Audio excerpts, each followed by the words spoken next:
Alrighty then. Hello everyone, my name is Caden, and welcome back to more Miles Edgeworth Ace Attorney Investigations Prosecutor's Path, or Ace Attorney Investigations 2. Last time we did all of the first case of this game, and it was amazing. I loved it, especially, I think my favorite part, I mean, obviously I loved the case itself, but I think my favorite thing that got introduced was that whole, like, chess logic thing. I think that's really cool, and I really want to see more of that. So, hopefully we do get to see more of it. But now we go to the next case, the imprisoned turnabout. From the chapter start.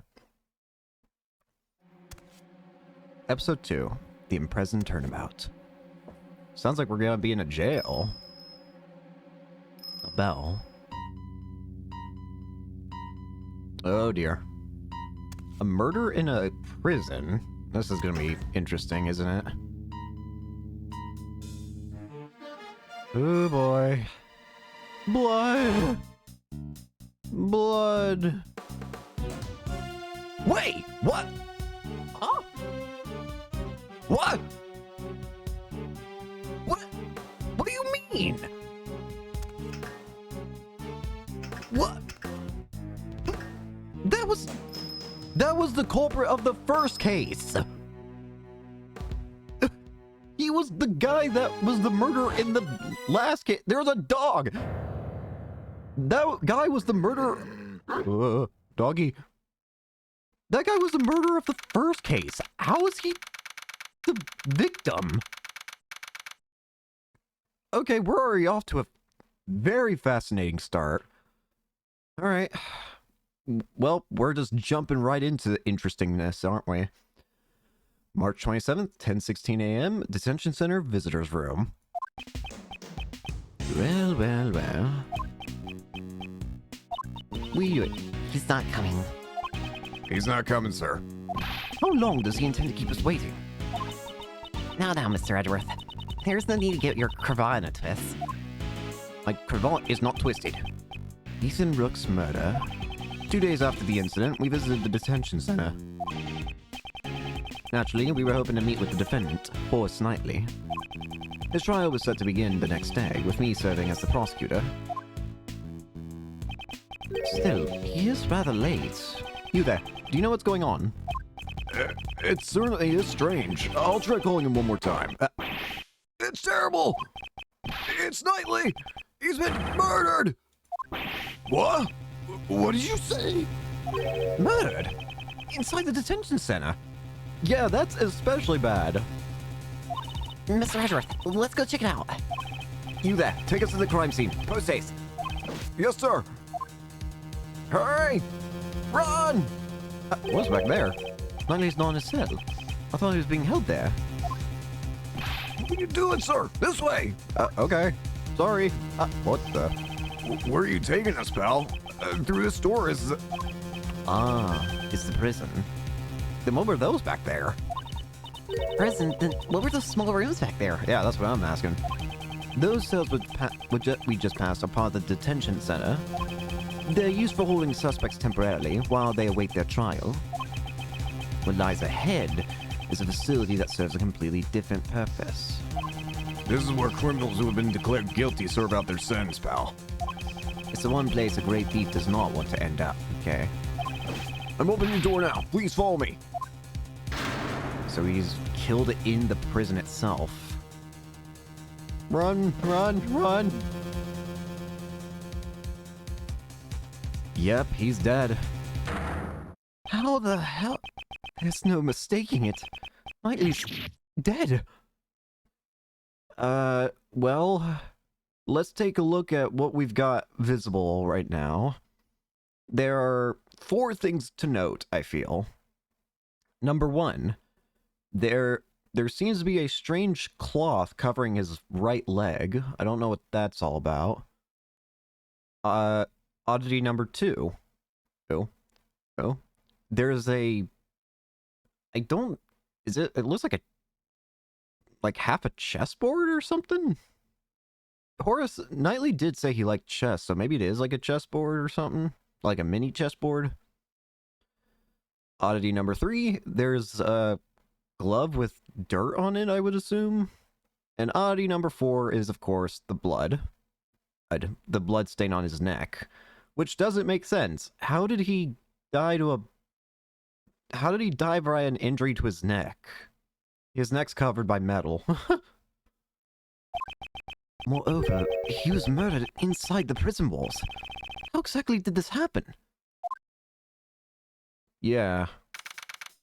March 27th, 10:32 a.m., prison workroom, room A. I can't believe something like this would happen to Knightley. Yes, I can't believe it either. The scene you see before you is the unmistakable reality. Besides, wasn't Mr. Knightley supposed to be in the detention center? Yeah, that's already a big oddity. Why was he in here? He wasn't declared guilty yet, so why was he in the prison? Indeed, he was. Knightley hadn't had his trial yet, so there's no reason he should be in here. Before a suspect is found guilty, they are detained in the detention center's holding cells, and only enter the prison after they have received a guilty verdict. Knightley should not have been and moved in here. You think he passed through these giant doors that we went through earlier, sir? I mean, I would assume he'd have to. I don't see any other way he could have gotten in. Unless he dug his way through. Huge metal doors and a long passageway separate the prison and the detention center.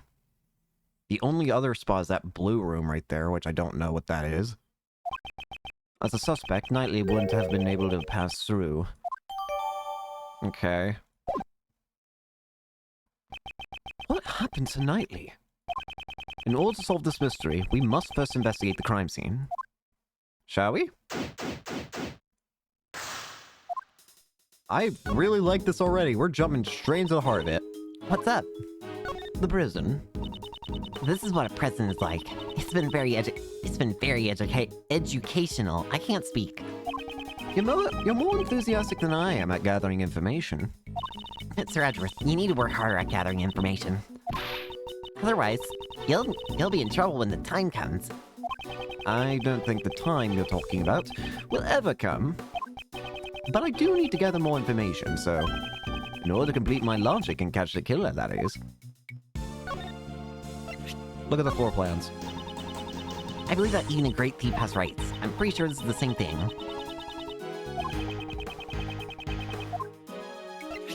This probably has it. Well, I guess I can show it to her just in case. That's a really cool badge. It depicts a blake. That's the same thing you said before. Yes, it symbolizes the severity of the criminal. Love and justice, peace and courage and honor and kindness. What happened to truth? Truth is dead. Hi, sir. Yes, sir. The victim. He was arrested on the afternoon of the 25th and was killed on the morning of the 27th. I never expected the criminal to become the victim, sir. Yes, it doesn't leave a good taste in your mouth. Maybe the killer killed Knightley? No, I don't think so. You couldn't let anyone who had seen his true identity live? Or something like that? Detective, we would be dead. Are you talking about Shelley the killer? If he was the killer, then he would have left his calling card behind. That too. Besides, didn't we also see his true identity as well? We would be dead. That's right. And we're still alive, sir.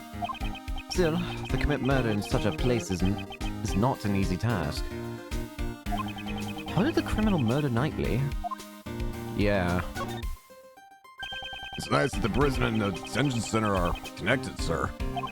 As they both get to share the visitor's room, it's actually quite convenient. Well, it is an unusual design, but it is convenient for the visitors. Why do the detention center and the prison need to be separated in the first place, sir? The suspects go in the detention center, while the convicts go into the prison room. They might seem similar, but they are actually two completely different facilities.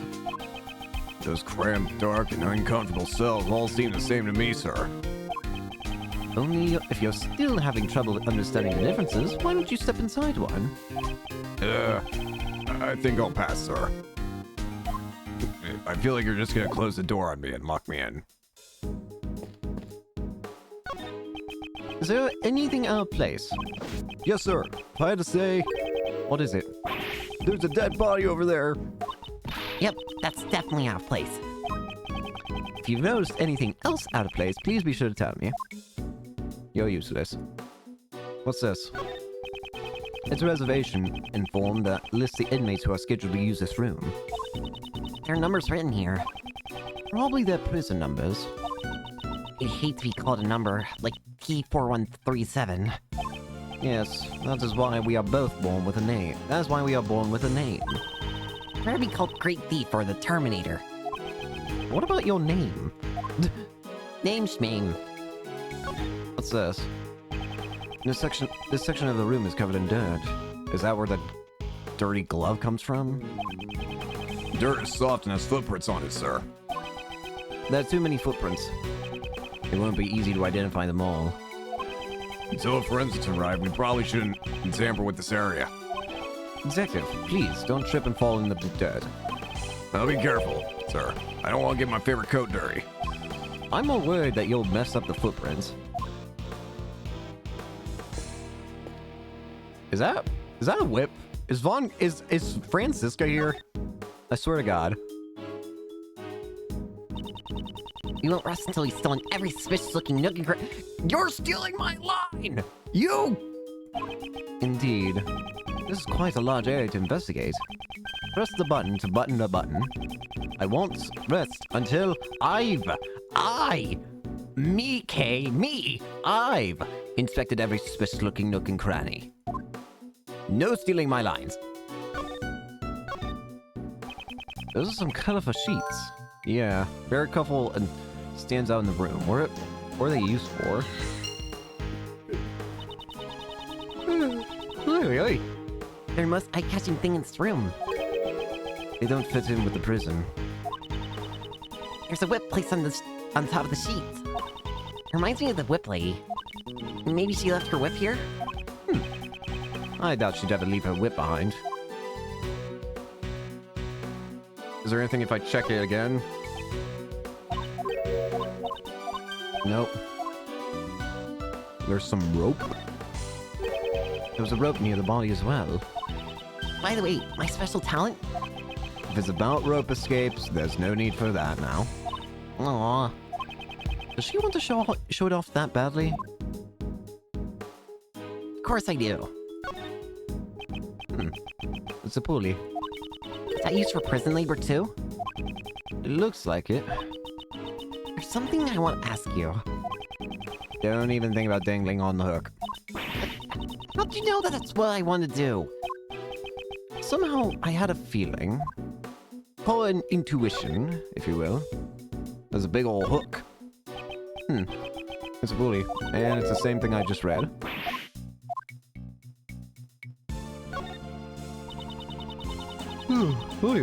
Sorry. The cage inside the cage, it's a cage that inside the cage that is a prison. It's like cageception.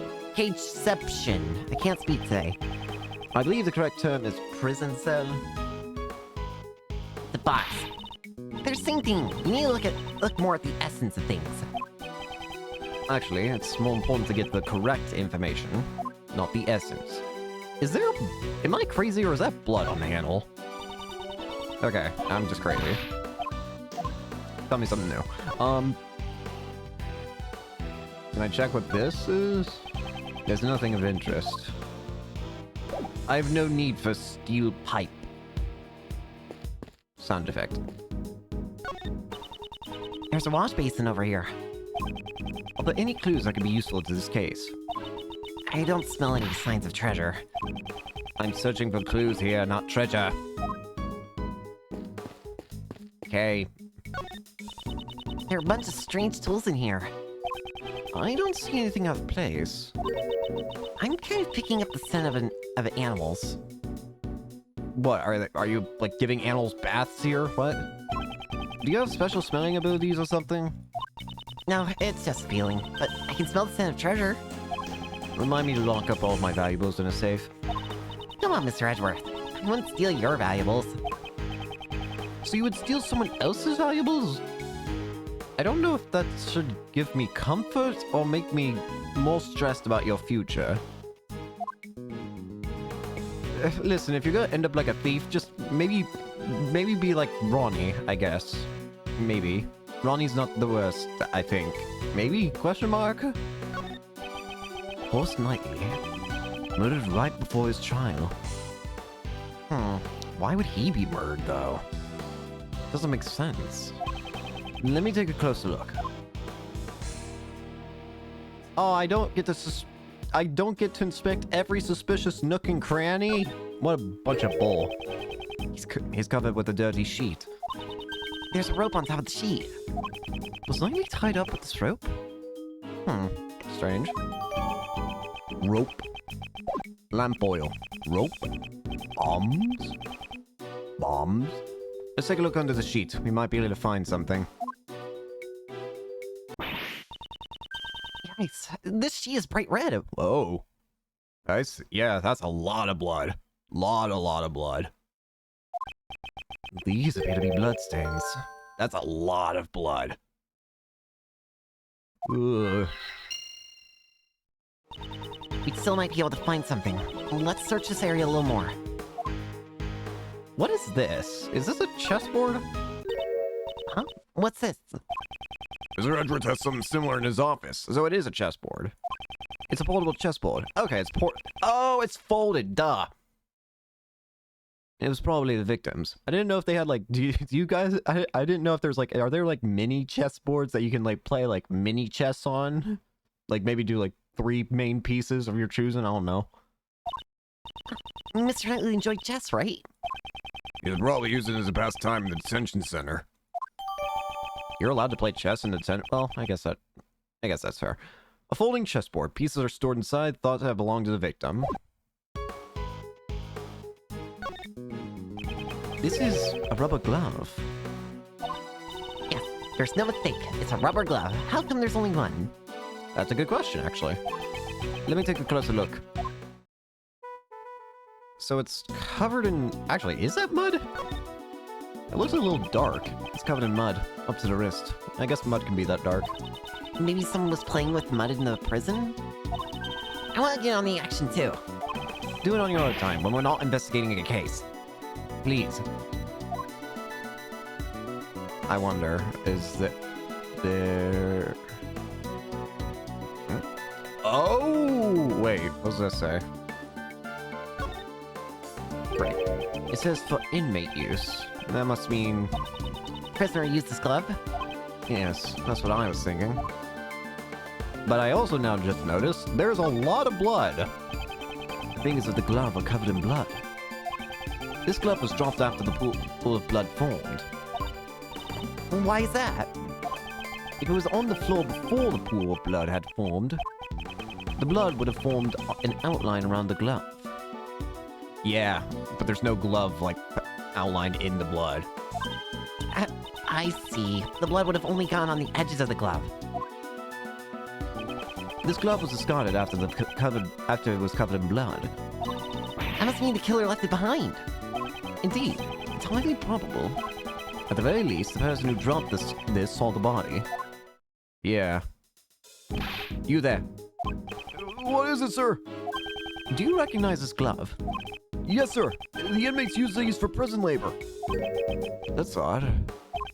Rubber gloves are usually kept in the inmates' rooms. They are strictly regulated, so you can't just take them out. Indeed, there are no signs of any other rubber gloves in the room. So how'd this one get here? That's a great question. Rubber glove, single glove left behind the crime scene, used for prison labor, covered in blood and mud. So again, the question is, how did it get here? Next up is Knightley's neck. Blood from his neck has stained his brace bright red. The cause of death was most likely from his neck wound. He probably died instantly.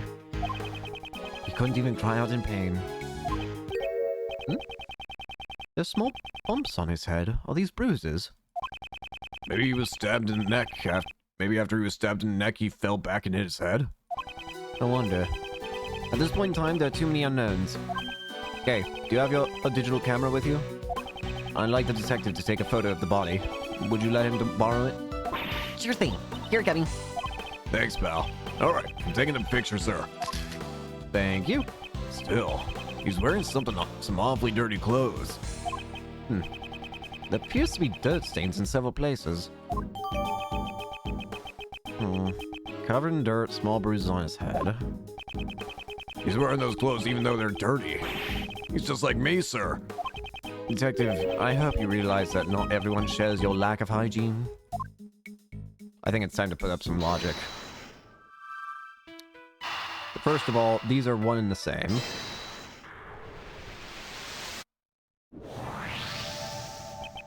The sheets stacked here have a very distinctive pattern.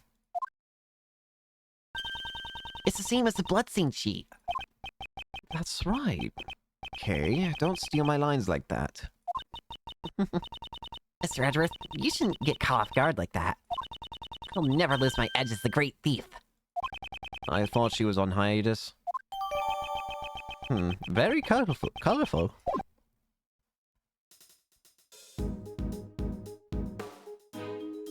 Is there anything his hand would show? There's something on his finger. Oh, Let's have a closer look. is it a ring? Oh, looks like an expensive ring. Okay, no. Don't steal it. What? I didn't do anything yet. I know you. Well, we've collected quite a bit of evidence. Yeah, but the three of us, this here is a piece of cake, right, Gummy? That's right, pal. We're the invincible trio. It's too early to start celebrating. There's still something we haven't found out yet. What haven't we found yet, sir? The murderer! You idiots! What is missing from this crime scene? Oh, yeah, a murder weapon. The murder weapon, and that took the victim's life, has yet to be found. Now that you mention it, you're absolutely right, sir. Detective, get your act together. Isn't that the most basic of basics? Sorry, sir. Don't worry about it, Gummy. I didn't notice it either. You need to get your act together too, little miss. That's not much of a consolation. Just because you didn't know doesn't mean he should feel any better. And neither should you. In this prison, dangerous objects that could be used as weapons are strictly regulated. It'd be quite dangerous if the inmates got their hands on them. Obtaining a murder weapon and carrying it around is not an easy task. I see. You have a point. What was the murder weapon? And where'd it go? That could be the key to solving this case. Yeah. Well, there are visitors here already. Who are you? What the? Hi? You look neat, cool, but very different. Sorry to barge in like this. Is this the crime scene? You're... Huh? You? Aren't you... That piercing gaze? That furrowed brow? It's been a long time. Mr. Shields? Shields? Ray Shields. Yes, that frilly thing around your neck and that stiff greeting. There's no doubt about it. Prosecutor Manfred von Karma. Fancy meeting you here. You are really pushing a button that you shouldn't be pressing, pal. What are you saying, pal? Mr. Edgeworth's not that old man. Detective, it's fine. Oh, it's you, Prosecutor Edgeworth. I thought you looked a bit young. You two are so similar. Looks like your Uncle Ray got you two mixed up again. You never change. Ooh, you seem kind of funny, but I'm kind of... maybe you push buttons the wrong way, but you seem kind of cool. How many years has it been since we last saw each other? Oh, so you're acquaintances. I've already forgotten. Your Uncle Ray has been overseas these past few years. But, you know, there's something I still haven't forgotten. About you. And your betrayal. I excuse you? Betrayal? Yeah, I'm getting some bad vibes over here. Do you know this guy, Mr. Edgeworth? Allow me to introduce him to you. Raymond Shields, attorney at law. He's a defense attorney. Oh, really? You're not a murderer like Callisto Yu, are you? You wouldn't happen to be, right? I hope not. Hi, Nice hair. I like your hair. Ace Attorney Ray Shields at your service. I'm pleased to make your acquaintance. I'm Detective Dick Gumshoe, sir. Kate Faraday, nice to meet you. I'm a great thief. But I'm currently on hiatus. Great thief. Well, well, that sounds romantic. How wonderful. Oh, Mr. Shields, you get it, right? I'm currently recruiting new members. The registration forms are easy to fill out. That's splendid. Uncle Ray would love to join your little gang. I'm sorry, but we're only accepting bright, cheerful, and energetic girls. I see. That's too bad. Well, how about a hug then? As a sign of affection? No. I guess not. This isn't Europe after all. Mr. Shields, what are you doing here? Oops. That's right. Sorry. Preventing the attorney from investigating the crime scene is the Von Karma way, isn't it? I sense a very big disdain for, Von Karma here. Hey! You've been going on about Von Karma this and Von Karma that. What's your problem, pal? Hold it! Detective, restrain yourself. This... it can't be helped. Huh? Mr. Shields, are you the defense attorney for Horace Knightley? That's right. Or should I say, I was his defense attorney. Mr. Shields is the defense attorney. If Knightley had not been murdered, I would have been going up against him in court. I should listen to what he has to say. Well, he seems cool, question mark, but at the same time, I don't know. He seems slightly, distasteful towards, Edgy. So I don't know. But there's probably something in the past that happened that I need to learn before I can make true judgments. Look at my badge, sir. Huh? Are you giving this to me? I'm thrilled.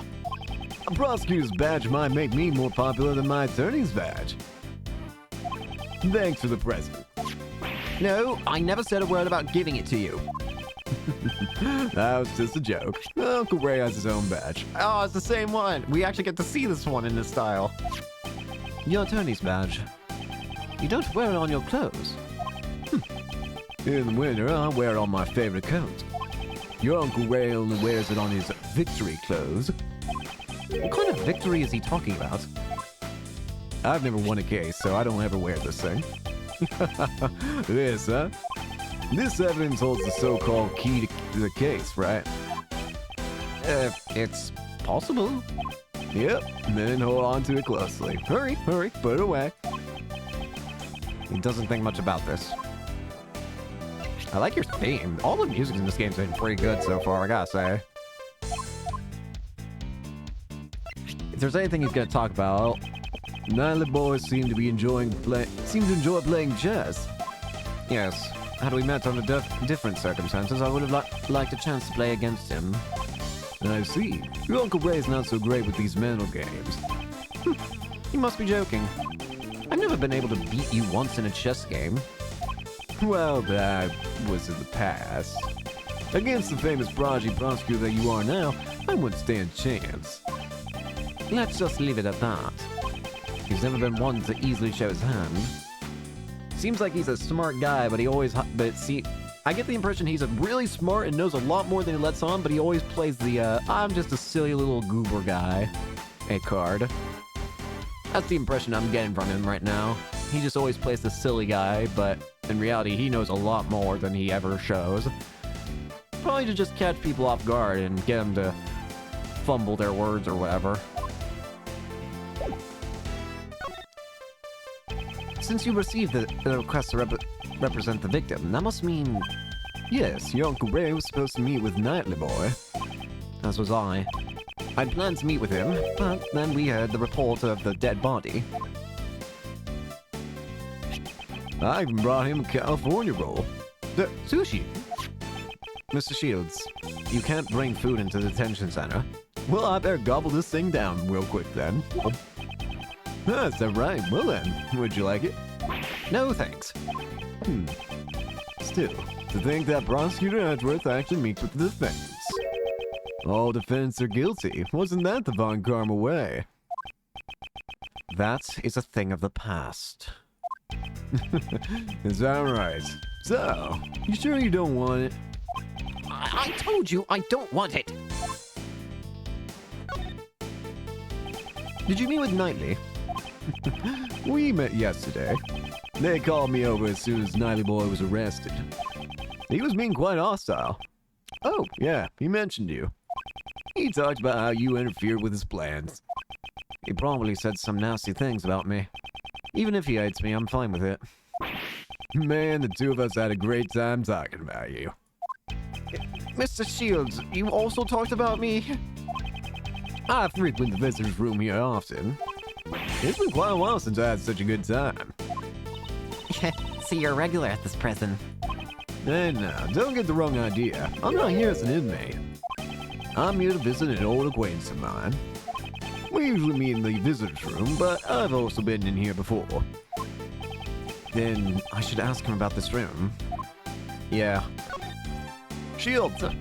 This room, where was where the body was found? Do you know anything about it?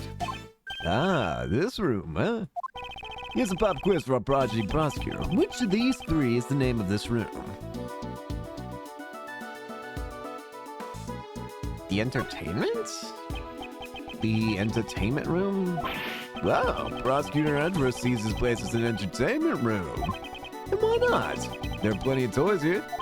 Well, let's reveal the correct answer. Prosecutor Edwards' answer is... wrong. The correct answer is the workroom. All three choices were wrong. I hate it when he does it. Gosh dang it! Shields! It's impossible to get that right, you... Ah! The inmates carry out various kinds of prison labor in here. I should have just answered morgue then if all three of them are wrong. It also serves as a rehab program, allowing them to receive job training in prison. So, how do they monitor this room? They don't. What do you mean they don't? I don't know. I didn't make the place, Edgeworth. Who's in charge of the keys to this entrance? Prosecutor Edgeworth. Even your Uncle Ray doesn't have all the answers. Hey, you there. Could you tell us? Yes, sir. This room doesn't use any locks and keys. Instead of locks, the doors are equipped with sensors. What do you mean by that? All the prison inmates are wearing electronic bracelets. When a bracelet passes through the door, it activates the sensor and... An alarm will sound. After a certain amount of time has passed, the bracelet will emit a painful shock. If the bracelets are tampered with, they will emit an electric shock 3 times more powerful. Yeah, that's terrifying. It's to ensure that the inmates follow the rules, although it seems a bit harsh. That's why whenever an inmate goes through the door, a guard has to accompany them to deactivate the sensor first. That's that. Did any of the inmates use this workroom today? In the past few days, no one has used this room. I'm sure of it. That doesn't make sense, though. How could... In that case, 2 possibilities arise. 1, someone would have to have figured out how to disable the sensor. Or by doing that, it would allow anybody to get in and without getting shocked. Or triggering an alarm. Which means they could let Knightley get in, which would, of course, be safe. As well as any other prisoner get in without alerting anything and would allow for an easy kill. The other thing I can think of is that it would have to be some officer or a guard here that was the killer. That's the only other thing I can think of, because they would be able to easily enter by just disabling the alarm. And of course, they could just then turn it on and whatever. Turn it on when they're done with the job. So not one inmate has entered this room today. Sounds alarms in response to a prisoner's bracelet was installed on the door of the workroom. If that's the case, it raises a contradiction with the crime scene. And he doesn't have a bracelet! What? There's something in this crime scene that should not exist. I will use my powers of deduction and inspect the crime scene again. Thanks for that, Shields. I won't rest until I've inspected literally everything. Ah, wrong button. Bump. Bump.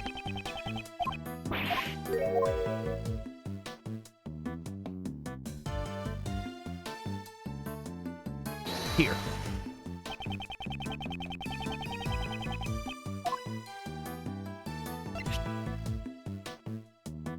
He didn't have any bracelet on.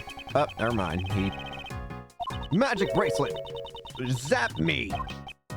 No? Ah!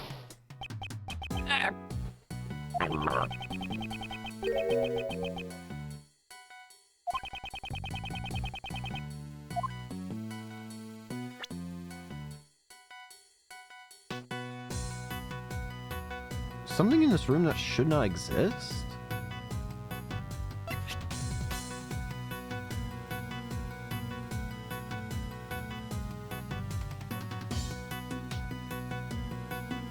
We're already off to a bad start if I can't already figure this one out.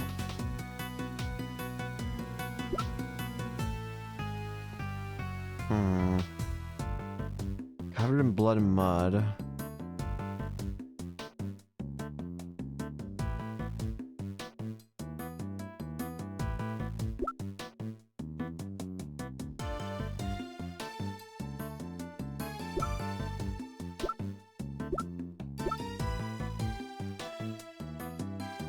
Sounds alarm in response to a prisoner's bracelet was installed on the door of the workroom.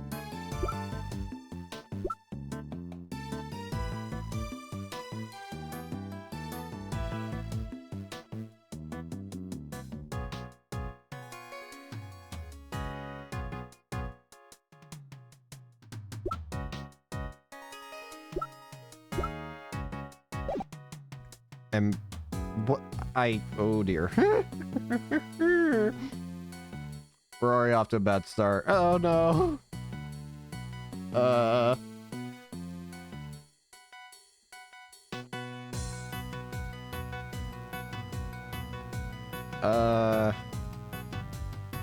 I might actually have to pull up a guide real quick.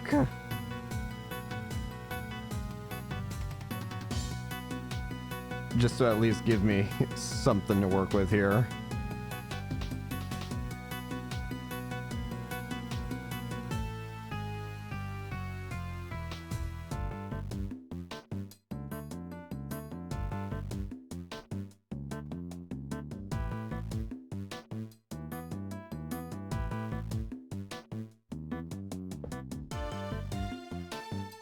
Oh, yeah, of course. The pink glove. Now I get it. Of course. Rubber. Rubber. What is rubber really good at doing? Insulating, right? Rubber is a great way of preventing electricity. Hey. It'd be the perfect thing to stop the door. The inmates cannot freely enter this room, as they're wearing bracelets that set off the sensors. According to the guard, it seems that no inmates were scheduled to enter this room today. However, a rubber glove used by the inmates was left in here. That's a direct contradiction. Also that. Whoops. Then who left this rubber glove in here, sir? I don't know. Yet. However, it seems that this rubber glove is connected to our case. Heal me, please. Guard, aside from the inmates and prison guards, does anyone else have access to this room? Well, this is a prison facility after all. Only inmates and prison guards come here. Mr. Shields. What are you saying? There are others that come in here. Aside from inmates and prison guards, there are certain things that can't enter this room. Certain things? Are you talking about them? But they're what? Mr. Shields, what are these things that you speak of? It should be obvious. You came all the way here without seeing one, Prosecutor Edgeworth. Usually you can find them walking around the prison facility. Walking? Wait, what are you talking about? Huh? Well, you'll see once you leave this room, Prosecutor Edgeworth. I'm just saying that to get Mr. Edgeworth to leave, pal. What now? Don't you trust me? Mr. Detective, you have a big body but a small mind. What did you say, pal? No, stop. Detective Gumshoe, how many times do I have to tell you to restrain yourself? Sorry, sir. Come on, follow me. I'll show you what Uncle Ray's been talking about. All right, Uncle Ray, show me. March 27th, 11:06 a.m., prison hallway. This place is a little Oh my lord. There are more than just the prisoners and guards living here. They're animals. There's a little pony, a rabbit, a monkey, a cat, and a pig. Animals. Yep, animals. According to the guide, they introduced animal therapy here several years ago.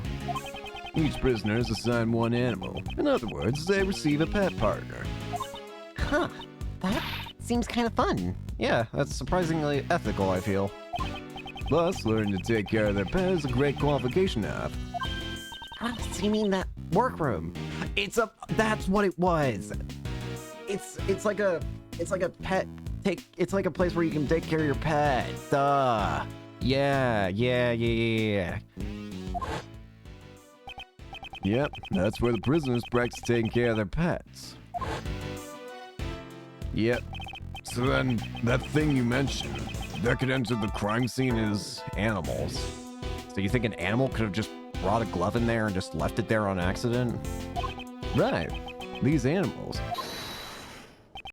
But that doesn't make any sense, pal. Why would an animal leave behind a rubber glove? Unless someone can train their animal to do something special. Quite right. Look, what was that little animation? Beep, beep, beep, beep, beep. Quite right. But the fact remains that they could have entered the crime scene. Mr. Edgeworth, can you please talk some sense in this man? Mr. Shields, are the animals allowed to go wherever they please? Most of the doors in this prison are filled with sensors. The sensors not only sound an alarm in response to the prisoners' bracelets, they also respond to the animals' microchip and open the doors for them.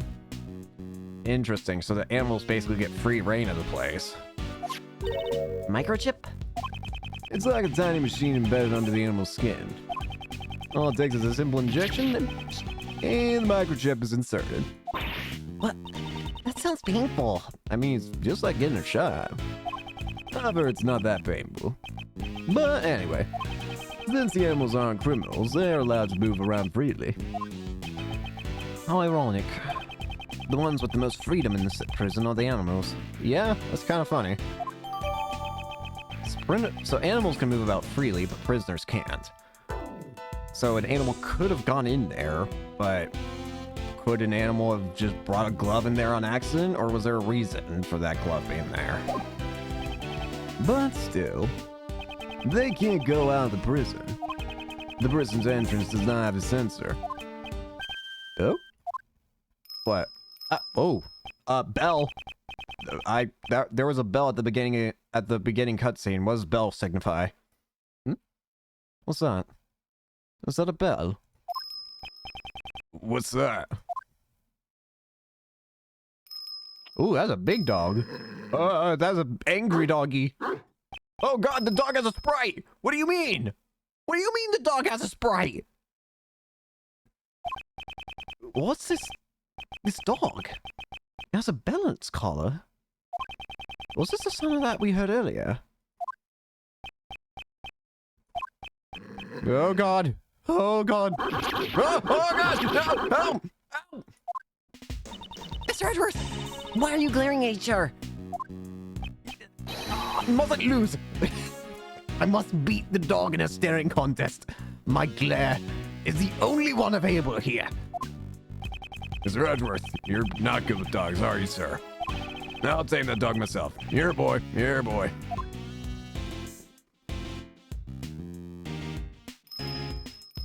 There he goes. Aw, you completely ignored me, sir. Compared to the other animals, there's something different about this one. Yeah? I'm sensing a great hostility towards me only. Oh, great. Why? Why does the dog hate me? Well, now that I've introduced you to the animals, what's next on the agenda? Actually, now that I think about it, there was another thing odd about that dog, but rather, more specifically, it was odd about Ray. Ray got seemingly scared by that dog. Does he know the dog? Of course, we question those related to the case, pal. Starting with you, Mr. Kitty. What do you gotta know? Meow. The cat's the culprit, sir. Detective, you're fired. Yes, we should gather information about the state of things when the body was discovered. Now, let me show you how you really interrogate someone. Starting with you, Mr. Rabbit. You're fired, Rabbit. We'll start with you in that cell. Tell us what you know.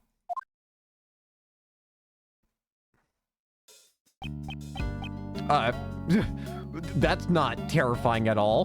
The soulless eyes. It looks like you're not even it looks like this is a statue. You don't even look like you have arms. What? Is this guy real? He's completely ignoring me, sir. You there? Do you know anything about the incident? I don't think this guy's alive. I think he's genuinely just a statue. I don't think this is a real person. He's scary. Don't be so cold. Come on, you can talk to us. Oh, how about an introductory hug?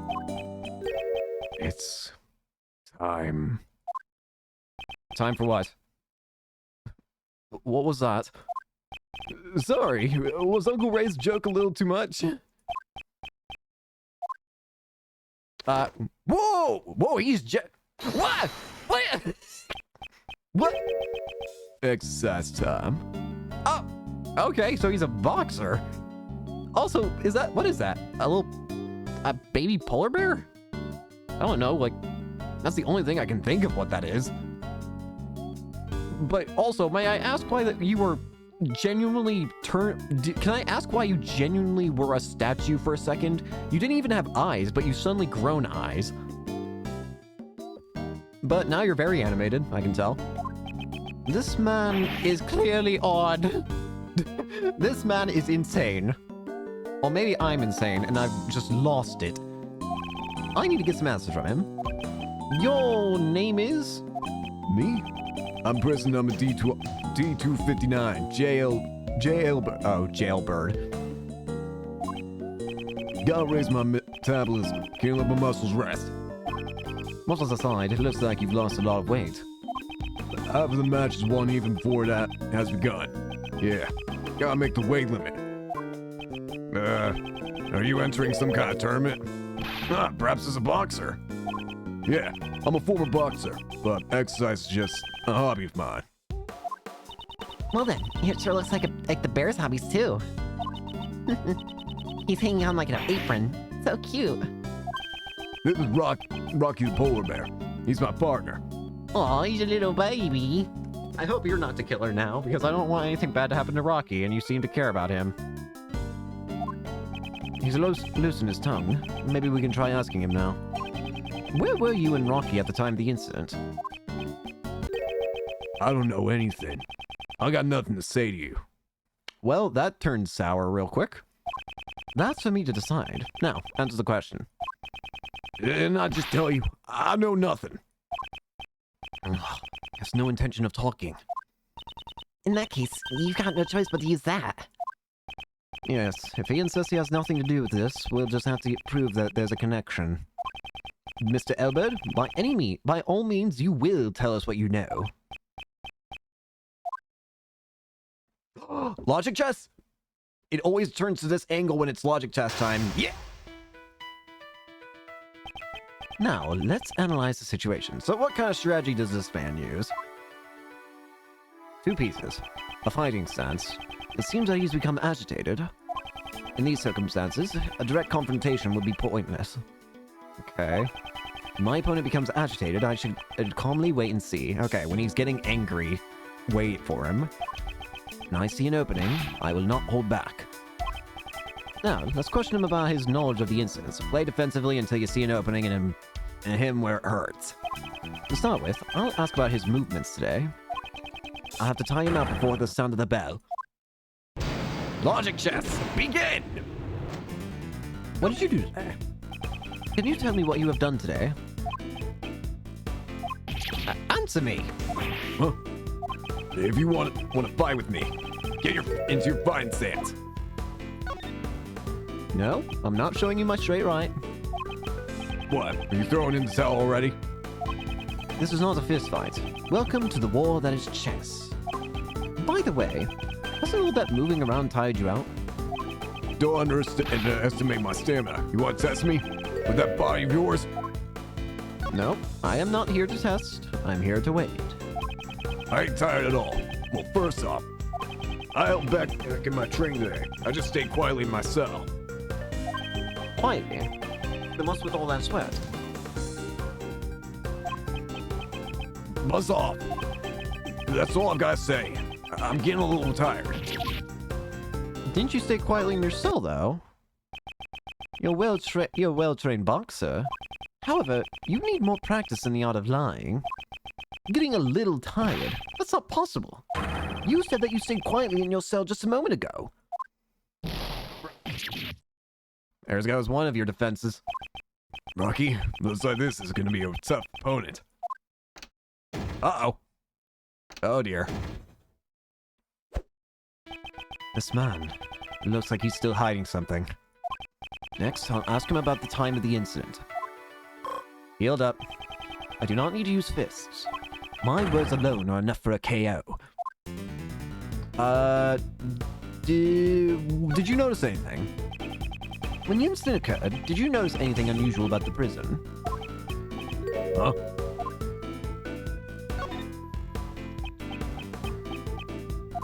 If you don't want to fight, get out of the ring. I was too passive. Ow! Damn it! When he gets worked up, he enters his fighting stance. During those times, I should calmly wait and see. And strike when he drops his guard. Do you recall what you were doing at the time of the incident? Sleeping. Rocky was too. The incident happened just a few moments ago. You look wide awake to me. Huh? No, he's punching. Muscle strength while they're resting. Sleep is important. Well then, I'm sorry to have woken you. Rest is a part of training, right? Oh? So you get it after all. Not bad, Mr. Prosecutor. How did you know I'm a prosecutor? Oh. I don't recall ever introducing myself as a prosecutor. How'd you know? That's... The conversation we had when we first entered this room. Were you by any chance eavesdropping on us? In that case, there's no way you could have been asleep. You lied to us. Bingo. You got me there. You pack a nice punch. Yeah, I lied about sleeping. So what? I was just exercising in this room. You have a problem with that? Well, I now know he was wide awake. I should remember this clue. Let's go back here. When the incident occurred... Answer the question. Answer the question. What was the situation like at the time of the incident? Sorry, but I got no answers for you.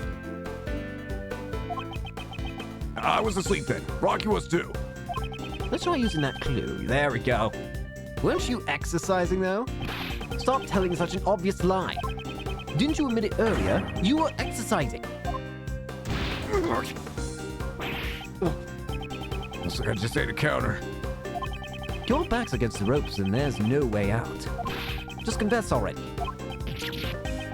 Hey, quiet down, mate. If that sounds like you make a racket, you'll find the animals again. Again! There we go. So you know something. You've been persistent. However, I'm afraid you're about to hit the mat. You said again just now. Something happened earlier. To frighten the animals. Ow! Ugh, damn it. How could I have gone and sucker punched like that? Yeah. There was this great scream back then. It startled the animals. Dang, I'll never have lost in a real ring. Checkmate. TKO. Logic chess complete. Very nice. I love those matches. I believe this proves that you do know something about the case. Damn. Okay, I'll talk. You did, Mr. Edgeworth. Don't lose focus, Kay. The real game has just begun. Oh dear. Oh? What? Let's just stop for a moment. Uncle Ray's got one important thing to say. It must be fate that's brought us together after all these years. What are you doing? I've received the opportunity to observe your skills carefully, and I'll be giving a detailed report to that person about how much you've grown. Who? Who's that person? You didn't know. The truth is... Hold it! What the... This doesn't concern Kay. She doesn't need to know. Oh. Ah. Oh there. You scared me. Don't get so worked up. You can do what you like. It doesn't matter to me. How you have been leading your life ever since you were taken by the Von Karma way. I'm sure that person will be interested in knowing. I feel it's my duty to report to him. Him? The Phoenix? I don't know. No, it couldn't be Phoenix. I'll expose your mistakes here. Yes, I won't let you disappoint him any further. Mr. Edgeworth, just what are you guys talking about? Don't concern yourself with it. Our only opponent now is Elbert. Well then, let's hear it. What do you know about the case? You're gonna be sorry. I'll see about that. About the incident. Recreation time ended up around 10 a.m. I returned to this room and went straight to my training. Just as I counted to 2, I heard a voice shout, "Ugh, I've been stabbed!" Sound like someone in pain, calling out for help. But Nope, that's already a lie. He couldn't have called out instantly. He could have called out saying he was he couldn't have called out saying that he was stabbed because he died instantly from his neck wound. So we already have the contradiction in that statement. I couldn't do anything since I was locked up in my cell, so I went back to my training. That's odd. You really weren't bothered by that shot. Even if I was, there was nothing I could do. Look out for number 1 before you look out for the others. That's the basic rule in prison. Indeed. Even if he wanted to take a look, he'd still be locked in his cell.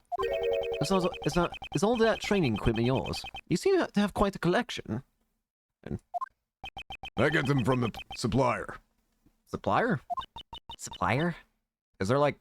Do you guys have like a store here or something? You can get just about anything if you put it in order. It's our secret shop. Do the wardens not, like, regulate anything here? Actually, who am I kidding? This is Ace Attorney. Of course they don't. There's probably a guy in here who has a gun. And I wouldn't be all that surprised. Actually, wait, there was a guy in here that had a gun. It was Knightley. That's quite convenient. So, if Uncle Ray wanted a cute girl, I'm going to kill you, Ray. In that case, you should order a book on how to give testimony. Because I'm going to knock you down for the count in one hit. You gotta KO me. Stop kidding around. Hey, don't ignore your Uncle Ray. I do like Ray. He seems funny. But he also seems slightly intimidating. I can't tell what he's thinking. He's silly, but underneath that silliness, I feel a hatred that I can't explain. That worries me. Anyways, let's just go ahead and immediately expose your lie. Just as I counted to 2, I heard a voice shout out, "Ah, I've been stabbed." That's not possible. The guy died instantly. Objection! So how exactly did you hear someone shout out that they've been stabbed? Mr. Albert, can you hear my voice clearly? Why, you mocking me? The victim received a fatal blow to the throat. which means he couldn't possibly have screamed. What? Did I invisible air punch you? So why did you hear a non-existent scream? There should have been a scream. There should have been one. Dang it. I'll rip off that smug look off your face. Yeah, you're right. I never heard a scream. The one who heard it was the guy in the next cell. The next cell? Excuse you? Who's the next cell? Oh, wait! Wait! Wait a minute. I'm sorry. Forget the game. Forget the case. Look on the left prison cell. It's that damn parrot. That damn parrot from the first game that we tested, that we had as... That damn parrot's right there. What are you doing in jail? I'm choosing to believe that parrot's not there as a support animal. It's there because it has genuinely committed a crime. That is my headcanon. I refuse to believe anything else. Next cell. Is that guy? What's up? Yeah, I heard a scream. Recreation time had just ended. It happened after we returned to our cells. So then I told that guy I heard a great scream. Can you describe that scream for me? Sure. I never told that guy about the contents of the scream, though. Ah! Someone come quickly, a man's been... Something like that. Ah, so there was a scream, but it wasn't Knightley's. Likely. It was probably whoever discovered the... Wait, someone discovered the body. It just occurred to me. Hang on. Who discovered the body? I thought we were the first ones that... I thought the guard was the first one to have seen the body, but it sounds like someone else. What? Unless he's talking about the guard. So, it wasn't the victim. But rather, it was the first person to discover the body who screamed. Unless it's the guard, that means it had to have been somebody else, right? I see. That solves the mystery. No, it doesn't. There is nothing wrong with Mr. Albert's testimony. Is that really true? Or is there still a problem with Albert's testimony? I think there's still an issue. No. In this case, a new problem has presented itself. Who the heck found the body? Miss Albert, why did you not hear the scream? That too. I also would think, couldn't you hear it? It's odd that he didn't hear the scream, sir. Hey, you! Why didn't you hear the scream, pal? Gah! Ugh! You guys, do you suspect me? Honestly, no. I don't think this guy's the killer. First of all, it would be way too soon. And second off, you already have an alibi, likely, because you're in your cell. Especially considering you just said that you had the other prisoner tell it to you. You already have an alibi. I don't suspect this guy at all. I was shut up in this stupid cell the whole time. How could I have killed someone in the workroom? Yeah, I didn't think it was him. That would be impossible, wouldn't it? Yeah, it's not him. Yeah, none of us could have killed him. If we could have killed him, we would have already killed you guys by now. Ugh. You guys don't think you're going to get out of this prison alive. I nearly forgot. Despite being locked inside cages, these guys are still dangerous criminals. Looks like we got ourselves in a pretty bad situation here. What can I do? I can't talk to them in these circumstances. Overruled! What the? Huh? Overruled? Who was that? What the? Huh? Who are you? Who are you people? Overruled? Please be silent. Are you a judge? You have a gavel. Hang on. If you're a judge, then this is like... Well, actually, no. I was going to say this is the first... Well, no. Okay. In my case, this would be the second time I've seen a unique judge because of Judge Jigoku from The Great Ace Attorney. But in terms of the series, this would be the first time a unique judge would appear, right? I think so. Right? I think. Well, in any case, this would also be the first female judge regardless, I think. Unless you count Juniper, but she wasn't, like, Juniper Woods from Dual Destinies, but then again, first off, that game comes after this, because that's a 3DS game. As well as the fact that she wasn't even a judge yet. She was just going to become a judge, but she wasn't yet a judge. What? Who are you? Can't you see we're busy here? Silence is golden. Oh? What the? Now, your hands. Huh? What are you doing? You shall remain silent while under the judgment of the law. You should be thankful. You get to live your life without the need of money. You are to receive the blessings of the goddess of law. Okay. God, if you would please. And who's the other guy back there? Congratulations, you get to spend the night in the disciplinary room. Huh? That's... No! Not there! Anywhere but there! What's the disciplinary room? Accept this wonderful blessing. Let your heart be reborn. Cast away your sins. Who are you? Stop! No! O goddess of law, give this man your blessings. I thank thee. You are... Who are you? My name is Justine Courtney. Justine Courtney? You seem neat. Slightly threatening, but neat. I am privileged to be a judge. I thought so! An emissary of the strength of the law. I figured she was a judge. I mean, she has a gavel. Only judges get gavels. A judge, you say? Why are you here? And who's the guy behind you? There's another fancy-looking person behind you. Prosecutor Edgeworth, I came to meet with you personally. I convey the will of the Prosecutorial Investigation Committee. What? That is my appointed task. Prosecutorial Investigation Committee? What's that? Do not use that name so lightly. Those are the sacred words of the goddess of law. Since little Kay doesn't know, Uncle Ray will explain for her. Yeah, yes? The PIC is assembly comprised of 11 members. Their job is to check if prosecutors are doing their jobs properly. Oh, what? Really? Huh, this is the first time I think I'm hearing of this. If I'm not mistaken, its members are elected from politicians and those of the legal profession. So, I take it you are one of those members?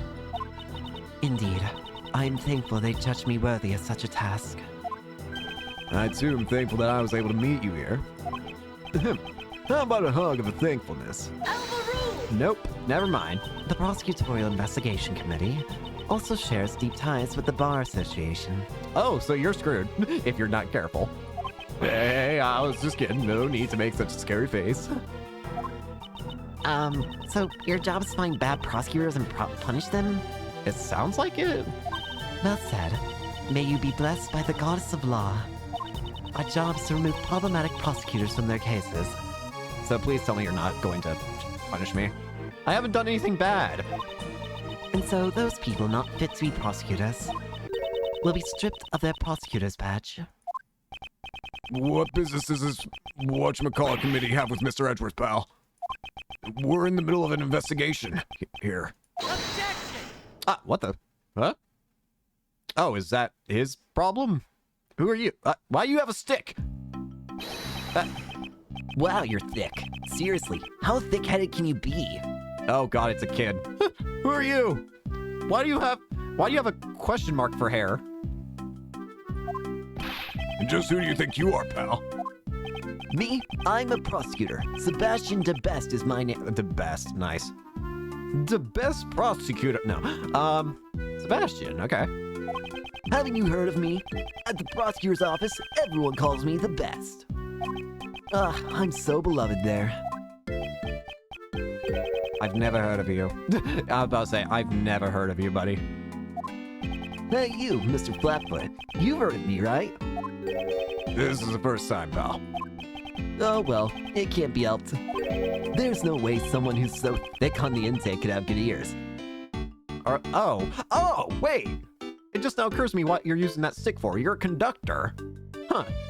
A conductor prosecutor. Although, I get the impression by this music that you're a novice, aren't you? A novice. Don't you mean slow on the uptake? I suppose it's only natural as Sebastian only became a prosecutor last month. Okay, so he is a novice. He's just a rookie prosecutor. Right, the best rookie prosecutor in the office. Or so he plans to be. Well, at least you got the attitude for it, I guess. Mr. Edgeworth, I'm here to clean up the mess you made. What do you mean? The PIC intends to have me replaced. That much is clear, so why? I haven't done anything bad, have I? I solved the Yatagarasu case, what the hell have I done? This is the best. I know what you're trying to say. However, I have not been informed of this. Your Honor, I would like an explanation. Very well. This judgment has been passed under the name of the goddess of law. The incident at the President's welcoming event, and the murder of Horace Knightley. The Prosecutorial Investigation Committee has decreed that you will be taken off this case. And Sebastian has been appointed to take over the case. That is all. Whoa! What the? What? You can't just take him off the case like that, pal. Your Honor, I thought I asked for an explanation. The judgment is guilty. The goddess of law's verdict is absolute. Objection! I object to that. I've done nothing to warrant being taken off this case. You don't remember? Very well. In that case, I shall remind you of your past crimes. You boarded the President's plane, which was protected by extraterritorial rights. I had no choice in that matter. Do you not remember the fact that I was forced by a freaking assassin? And then, of all things, you ordered a search of the President's personnel. We were being threatened by an assassin. Knightley would have died earlier if I hadn't gone on the plane. So I didn't have a choice. A single mistake could have sparked an international incident. What the? Huh? You crossed the line as a prosecutor. You gravely overstepped your authority. That gavel can extend into a staff? Do you think the judge's gavel can do that, or do you think that's just her special gavel? I want to believe the judge has... Well, we know the judge has immortality. I mean, it's never been officially confirmed, but I'm going to choose to believe he has immortality. But maybe his gavel also has some special power. Objection! Anyways, back to seriousness. I'll admit, my actions may have gone against the rules. However, if I had not taken that risk, I'm certain the truth would have never been found. I've never considered my actions as a mistake. So, you're saying that as long as the ends justify the means, it's alright to ignore the rules. That's an extremely dangerous way of thinking. Ugh. The ends justify the means, huh? Ugh. After playing Dual Destinies, that phrase can be very sour. Only the proper... only the end can only be found with the proper means. And again, we didn't have a choice. We had to do it. Again, the killer forced us. Unless you're going to side with the killer here, which, again, he's an assassin. Pick your sides carefully, if you will. No one is above the rules. That is the spirit of law. I challenge your law. I'm sorry, but I cannot accept your way of thinking. I see. That's a shame. Even so, the gavel must slam down at the conclusion of a trial. Even if you, or the defense attorney, or the suspect do not consent to the verdict, all you can do is accept the blessings of the goddess of law. Or, will you fight it and risk losing your badge? She means to take my badge if I don't obey. That's too bad. It seems you understand. Now then, guards, please proceed. Damn it! This isn't good! Hold it right there. Hey, what are you doing? Aren't you supposed to be on our side? You should listen to the new prosecutor in charge. I don't want to work for you, pal. I only work for Edgeworth. But isn't that the job of a flatfoot? Why do you keep saying flatfoot? What are you talking about? We're at an overwhelming disadvantage here. It's useless to resist any longer. Detective Gumshoe, you are now under Mr. DeBest's authority. But that's... Your Honor, Yes, what is it? this does not mean I have accepted your decision. We will meet again. Certainly. I look forward to that day. Let's go, Kay. Yeah, Wait, don't forget. I'll be reporting today's events to that person. Well, I've kind of lost control, so if you want to tell him that...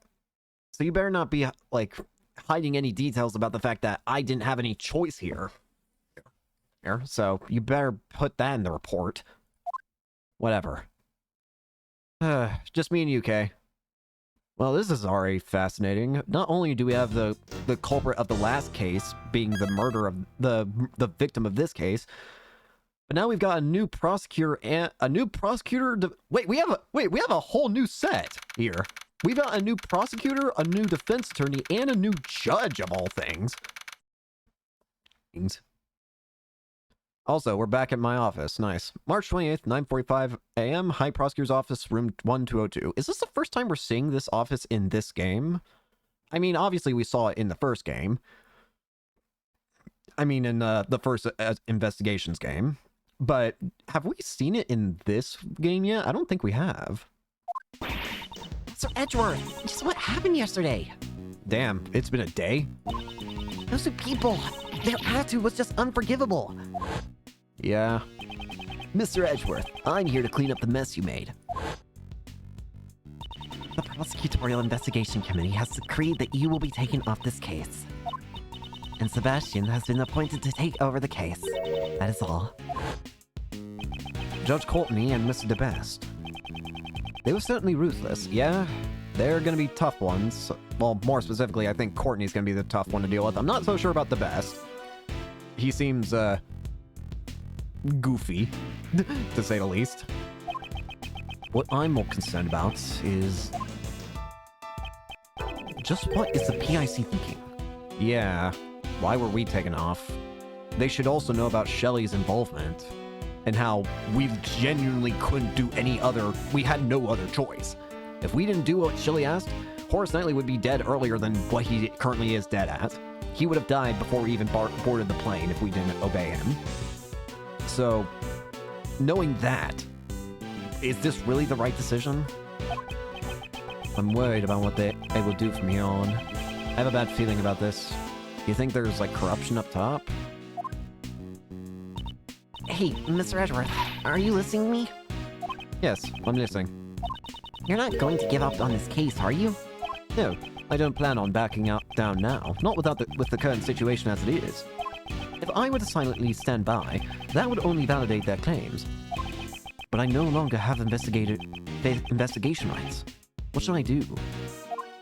Is there a way to gain... wait, hang on. Hello? Edgeworth, what is it, Detective Gumshoe? Bad news, sir. I heard something down at the precinct. It sounds like they've already arrested a suspect in yesterday's case. Oh, really? What? What? Who is it? I don't know yet, sir. But if we go down to the detention center, we can ask. Am I allowed? Let's get going, Mr. Edgeworth. Even if I can't investigate, meeting with the suspect should not be an issue. Alright, we're heading over to the detention center now. Also head over on the double, sir. Detective, won't that interfere with your job? Gotta investigate the scene of the crime anyway, so it should be okay, sir. Alright, we'll meet up with you there. Roger, sir. Let's go, Kay. Kay. Alright, who did they arrest? March 28th, 10:23 a.m., detention center visitors room. Oh god, it's happening again. He's not here yet. Is the suspect dead too now? I have a bad feeling. He's not coming, is he? Gosh, no, he's gonna be dead too. He's not.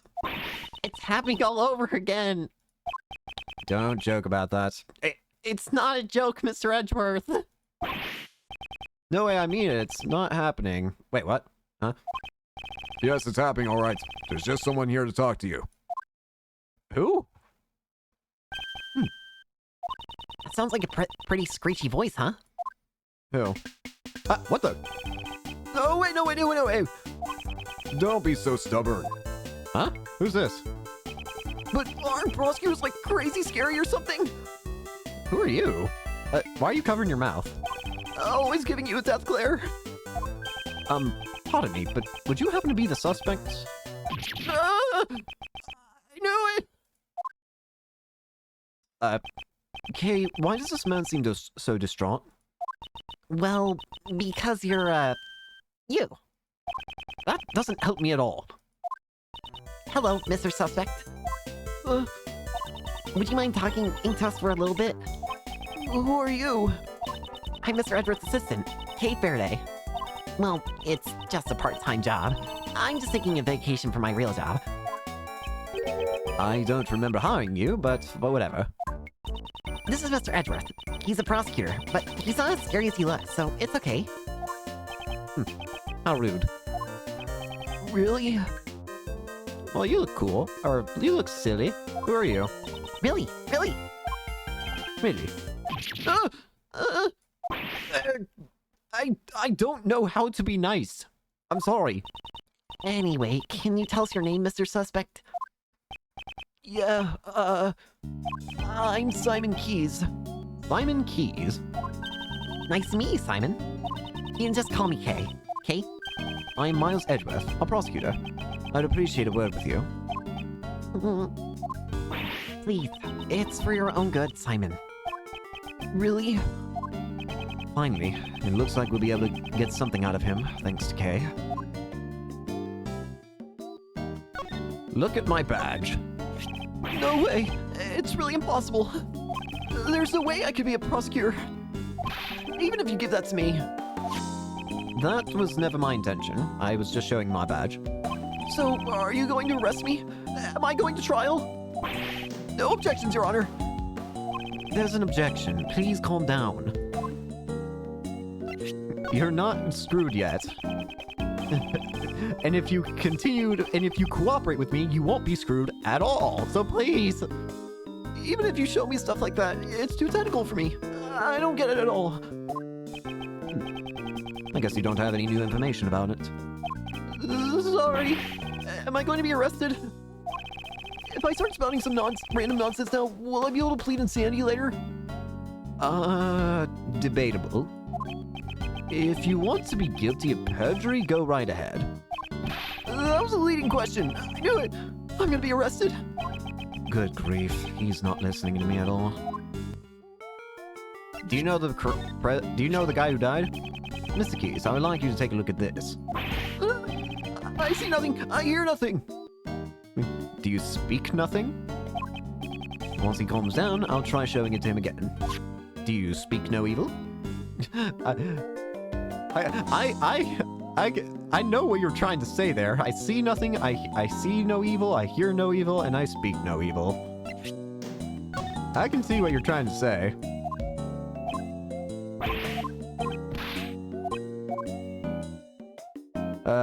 Do you want to play some chess? Miss Keys, I would like you to take a look at this. It's the same dialogue as before. I see no evil, I hear no evil.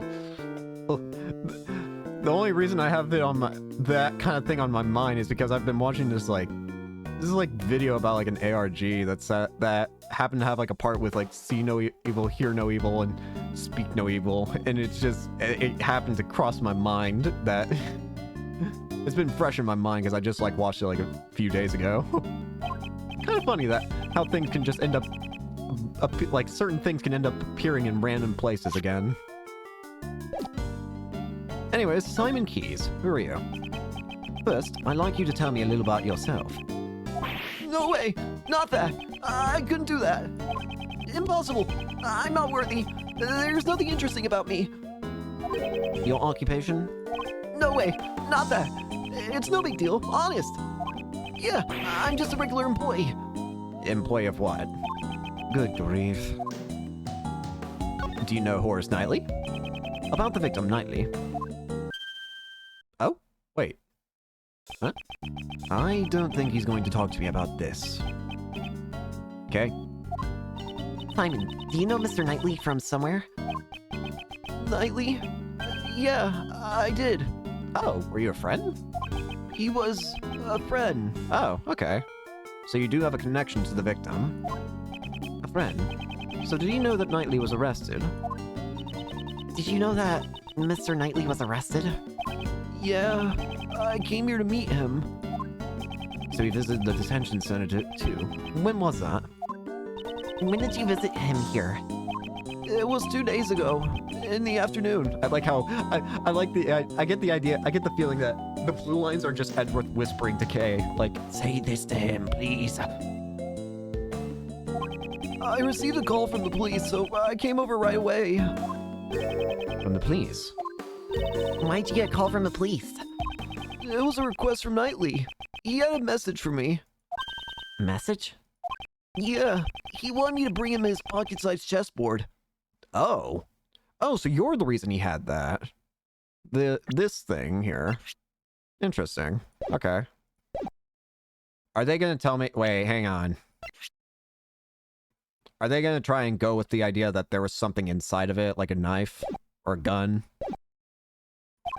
So I retrieved it from his house and came here to give it to him. Did he say chessboard? Did you say chessboard? Is Kate stealing my thoughts? No, Mr. Edgeworth, it's just written on your face. Damn it! I was just guessing from your facial expressions. See? I'm a useful assistant, right? So, do you know what we need to do next? You bet. We gotta show that to Simon, right? Correct. Let's present it and see how he reacts. Yeah. The chessboard you're talking about. It's this one, right? You recognize this chessboard?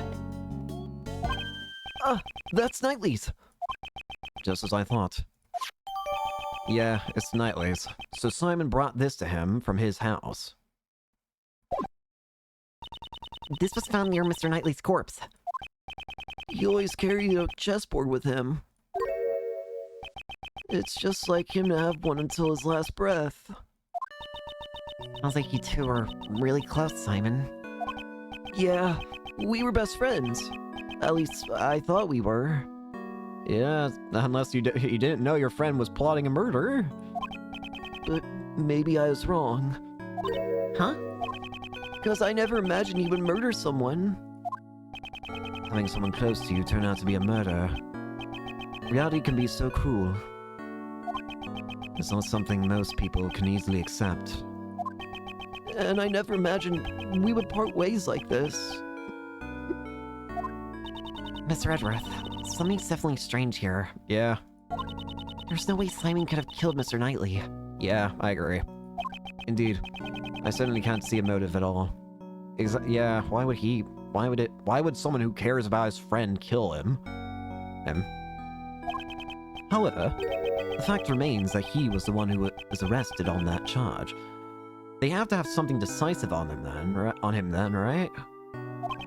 Just what was the justification for doing so?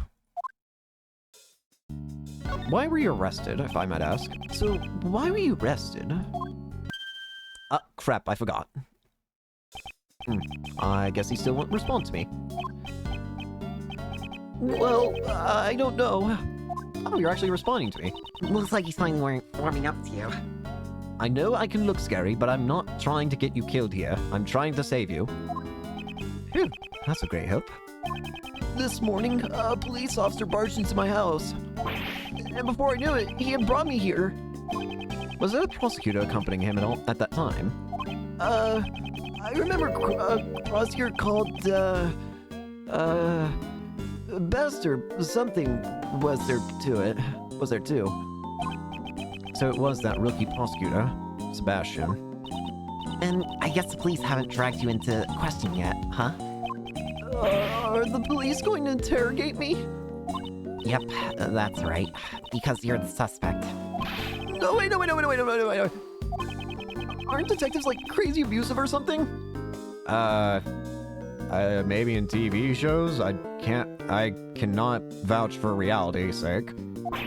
Always bossing you around with their big bodies? If you get Gumshoe, you will probably... I actually don't know what will happen if Detective Gumshoe is the interrogator, so let's try and not figure that one out. Edgar Gumshoe is on the scene. Well, we're about to find out. Knew it! Please don't beat me with your thick arms! I can't take it anymore! Someone call the police! I am the police, you idiot. What's got in him, sir? Well, it's because you're you, Detective. You're a giant. Huh? Don't get, sir. I know someone has to be innocent, Mr. Edgeworth. Can't we do something? I mean, Simon Keys. Yes? You are Mr. Knightley's best friend. You only just met with him 2 days ago. Oh? You say you didn't kill him. Are you certain about this? Yes, I am. I wouldn't harm a fly. I see. That's enough for me. I shall offer my assistance in proving your innocence then. What's the point in helping little me? It's not just for you. This case, I have a personal stake in it as well. That's right. We gotta get back at those two from yesterday. Yeah, I'm fired up, sir. But I don't have any investigation rights at the moment. Since I won't be able to obtain information myself, your role is most vital. I'm sure we can rely on you to fill in any holes in the information we have. Help us help you. That's all I ask.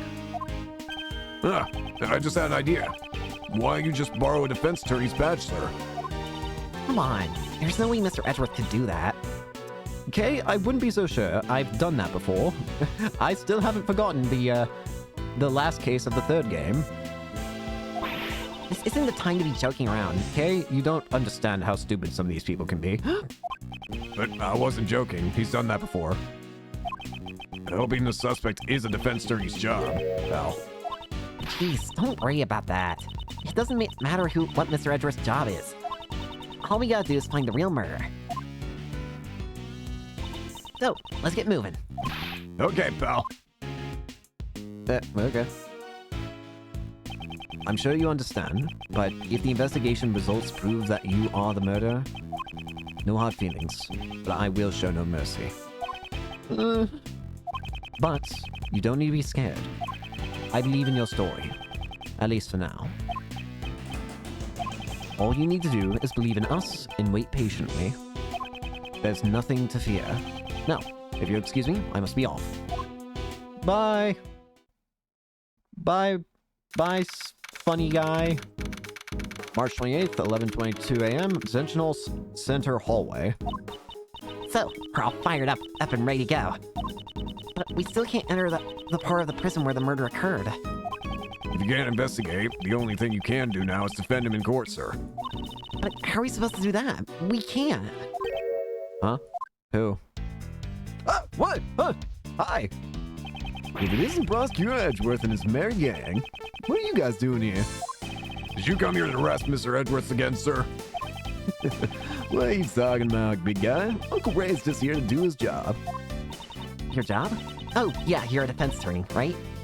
Wait, hey, Ray, you want to be a pal and, let us join you in your investigation, pal? Okay, you're as beautiful as ever. Beautiful? May I ask how old you are? 36. K is... That's all I'm gonna say. I might not look like it, but your Uncle Ray's a hotshot defense attorney. I'm here to meet with a new client today.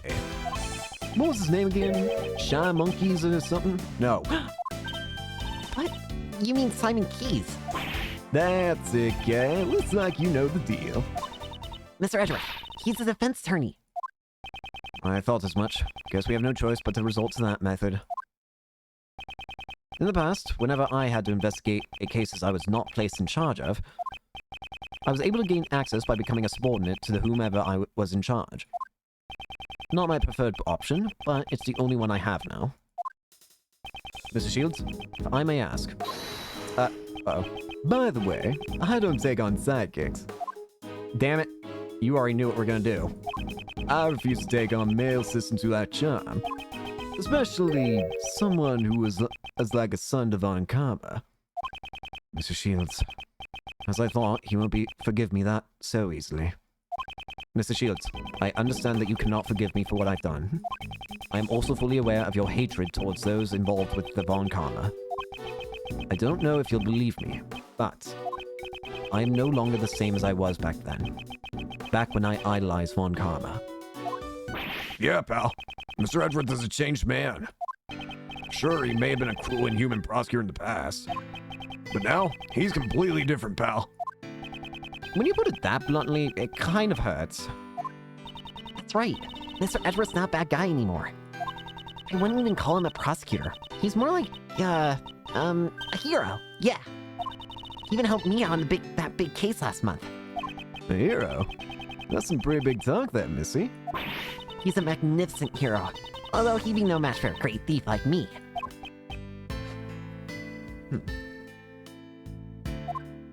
Mr. Shields, don't the actions of the PIC appear strange to you? I believe there may be something else hidden behind this case. I can't afford to quit at this juncture. Please, let me help you with the investigation. I'm begging you. Please? I never expected you to grumble like this. Sure looks like you've changed, alright? And I'm kinda interested in the cause of all this. You're interested in what changed me? If I had to say, it would probably be the courtroom itself.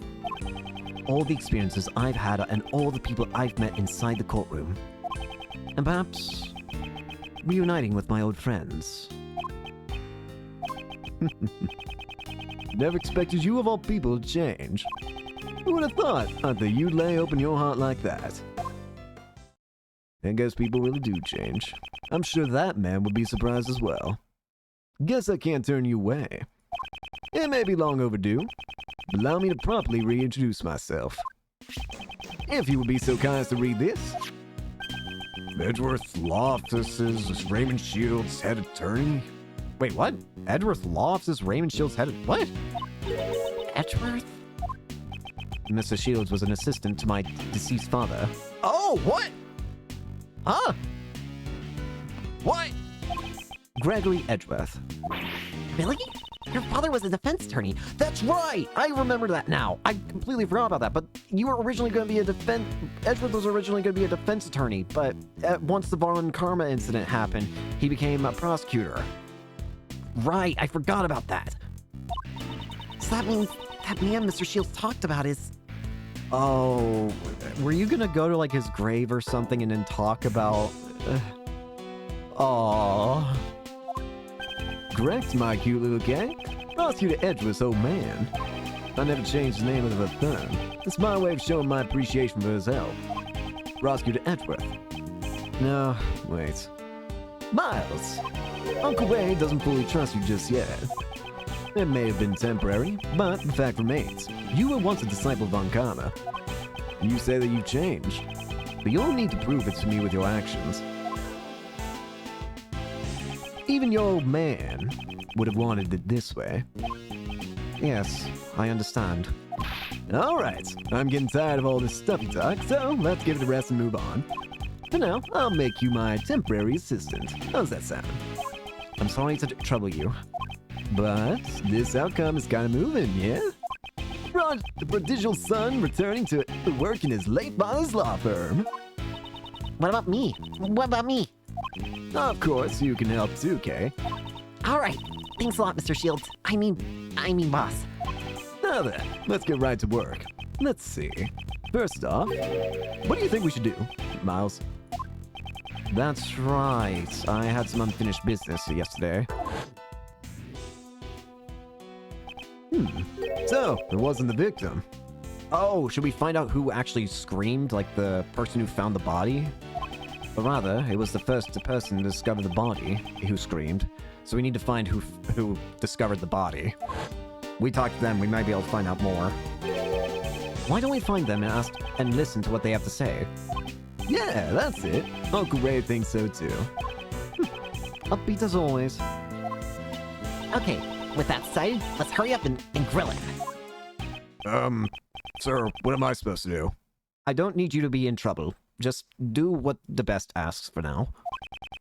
I just can't help defense attorneys. I can't just leave him be. Detective, I will give you a special assignment. I want you to assist Mr. DeBest in his investigation and follow his orders. And then, if you discover anything useful, I want you to share it with us. Detective, this is a job that only you can do. Can we count on you? Yes, sir. Leave it to me. I'm really good at leaking investigation reports to defense attorneys. Normally that would be a problem for me, but it may come in handy this time. For once, I actually thank Phoenix. See you later, Gummy. All right, let's get moving, shall we? Time to go to jail. Shall we? March 28th, 11:50 a.m., prison hallway, and that bird is still rested. Now then, where's the person who first discovered the body? For now, all we can do now is ask. Hold it right there. Ah, what the? Who are you? What the? What? You got a... What is that, a fox around your neck? Also, nice coat. A little excessive for me. I feel like you've got to be burning up in that. My goodness. Excuse me, but... Oh, you are simply irresistible. Huh? Do you mean me? Very nice indeed. What an elegant mustache. It's a pleasure to meet you, mademoiselle. Defense Attorney Ray Shields at your service. How about we exchange greetings with a hug? But of course. Hug. Oh God, Ray! I'm dying. Help. Uncle Ray's lips.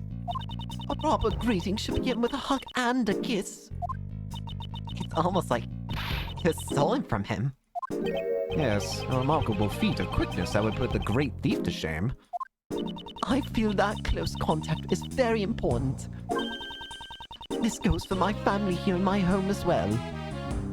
You call this place your home. I've noticed the hat, so you must be someone who has authority here. Are you a guard? Quite a splendid way of thinking there. I am the warden, Patricia Rowland. Ah, you're the warden. Got it. So you're the big one. You're the big host around here, right? But please, just call me Patty. The warden. So she's in charge of the prison and detention center. Nice to meet you. I am Miles Edgeworth. I'm Mr. Shields' assistant. Pardon me for asking, but were you here in the prison yesterday? But of course, yesterday was a day that I wouldn't have missed for the world. Wouldn't have missed for the world. Did you have some kind of important meeting? Oh heavens, no. I despise meetings. It was the animal show, of course. Oh. Oh, it just now occurs to me. You're probably the one who's enacted all the animal laws here, isn't it? Considering you have the fox rat. Look how happy that fox is! Look at him! Look at the little baby! He's so silly! A wonderful spectacle featuring animals dancing and flying through the air. I always see it along with everyone else in our home. We're one big happy family. We built a special stage in the courtyard just for this performance. A performance for the prisoner's enjoyment. Yesterday, Elbert mentioned some kind of recreation. I suppose the animal show was what he was referring to. Yeah. When did this show take place? It started at 8 a.m. and it ended around 10 a.m. That's exactly when the body was discovered. Okay. So whoever saw the show would probably have an alibi. Got it. Now, if you'll excuse me, I must be going. I have business to attend to. Please take your time and have a look around our home. Thank you. How's she not burning? So where should we start, Mr. Edgeworth? There was a prisoner who heard the scream from the person who first discovered the body. Let's start by talking with him. No, we are going to talk to the... I can't actually inspect the parrot. Gosh dang it. Hello. Wait, can I? Or am I not paying attention? No, I can't. They even have a pony. Little kids could ride it. How nice. It's like a zoo. Although, it's the humans who are treated like animals in here. You know, it didn't even occur to me, but you're right. This is the opposite zoo. That's kind of morbid, I'm gonna be honest. Do you think they'd find out if I took one of them home with me? I think if you did that, you'd be the one behind bars. Yeah, what's up? Notice anything? Here's our chance, Mr. Edgeworth. While that demon lady is gone, we can snoop around. Are you talking about the judge? Demon? Is she referring to Judge Courtney? I don't approve of your words, but let us carry on with the investigation. Alright, let's do it. How about I say, I wouldn't say that to her face, considering she has a whole holy motif going on. No one's here. This person was taken to the disciplinary room. I wonder when he'll be back. Who knows? I'm sure he won't be allowed to return so easily. He's on the verge of tears. He really didn't want to go. Indeed. His reaction was quite extreme. I wonder, what sort of punishment awaits him? Are they gonna take his polar bear away from him? That's actually depressing. I don't want to think that's what happened. Uncle Ray's lips. You seem to be in quite a shock. Isn't Worm Run the type of beauty Mr. Shields likes? A hug is a greeting, but a kiss is on a whole different level. Your Uncle Ray needs time to mentally prepare himself. I didn't think you would be such a shy guy, Mr. Shields. Somehow, I don't think that's the problem here. Assistant's job. Hey, Miles, about your face, could you loosen it up a bit? Since you're going to be Uncle Ray's assistant, you'll need to smile more. I feel like Edgeworth having a genuine smile expression that's not smug would be the most cursed thing ever.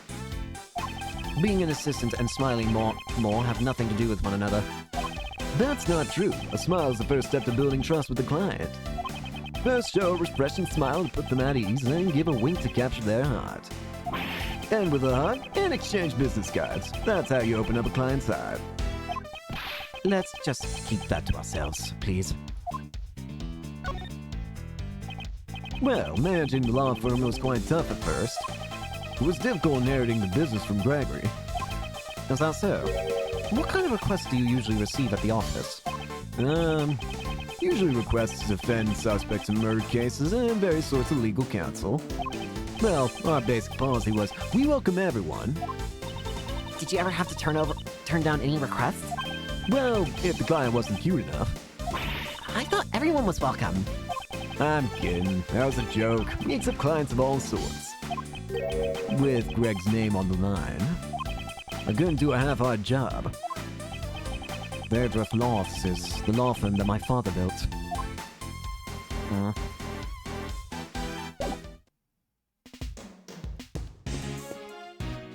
Wait, before I talk to you, I should probably talk to everything else. Hello, Piggy! It's a pot-bellied pig. Let's hope it doesn't become dinner. How nice. It's like a zoo. Although it's the human... Oh, it's the same thing in reverse. It's the same thing as before. There's a monkey. There's a monkey on that hill, Mr. Edgeworth. Probably an appropriate spectacle for a prison. When you see stuff like this, you can really feel the tension rise. I hope you're not expecting me to agree with you. Also, Kay, just so we're clear, I don't want to see you climbing that hill. But someone's gotta show that monkey who's boss. No. Don't provoke the monkey. Do you know how deadly monkeys can be? They're terrifying. What's a rabbit doing here? I almost stepped on it. How nice. It's the same line again. Hey, you there. I'd like to ask you some questions. So cute, meow. It really is meow. Hey, you! Meow! He finally noticed me. By the way, What's this cat's name, meow? his name is Normal. Meow. That's enough. Carry on with your duties. What we have here is a failure to communicate. What's in this room? This door leads to the inmate's workroom. What are these workrooms for? Basically, they provide job training towards the inmate's rehabilitation. But we found a dead body in the other workroom. Right? Yes. Are you sure they really help in rehabilitation process? In order to answer that question, we must uncover the truth as quickly as possible. You can see the crime scene from the small windows. Mr. Edgeworth, you can't just go peeping in like that. You need to be more sneaky and check your surroundings. Why must I behave like a common criminal? Eh? I thought you wanted me to teach you my special steal glance technique. I don't need your techniques. Alright, talk to this guy. Where's the person who first discovered the body right now?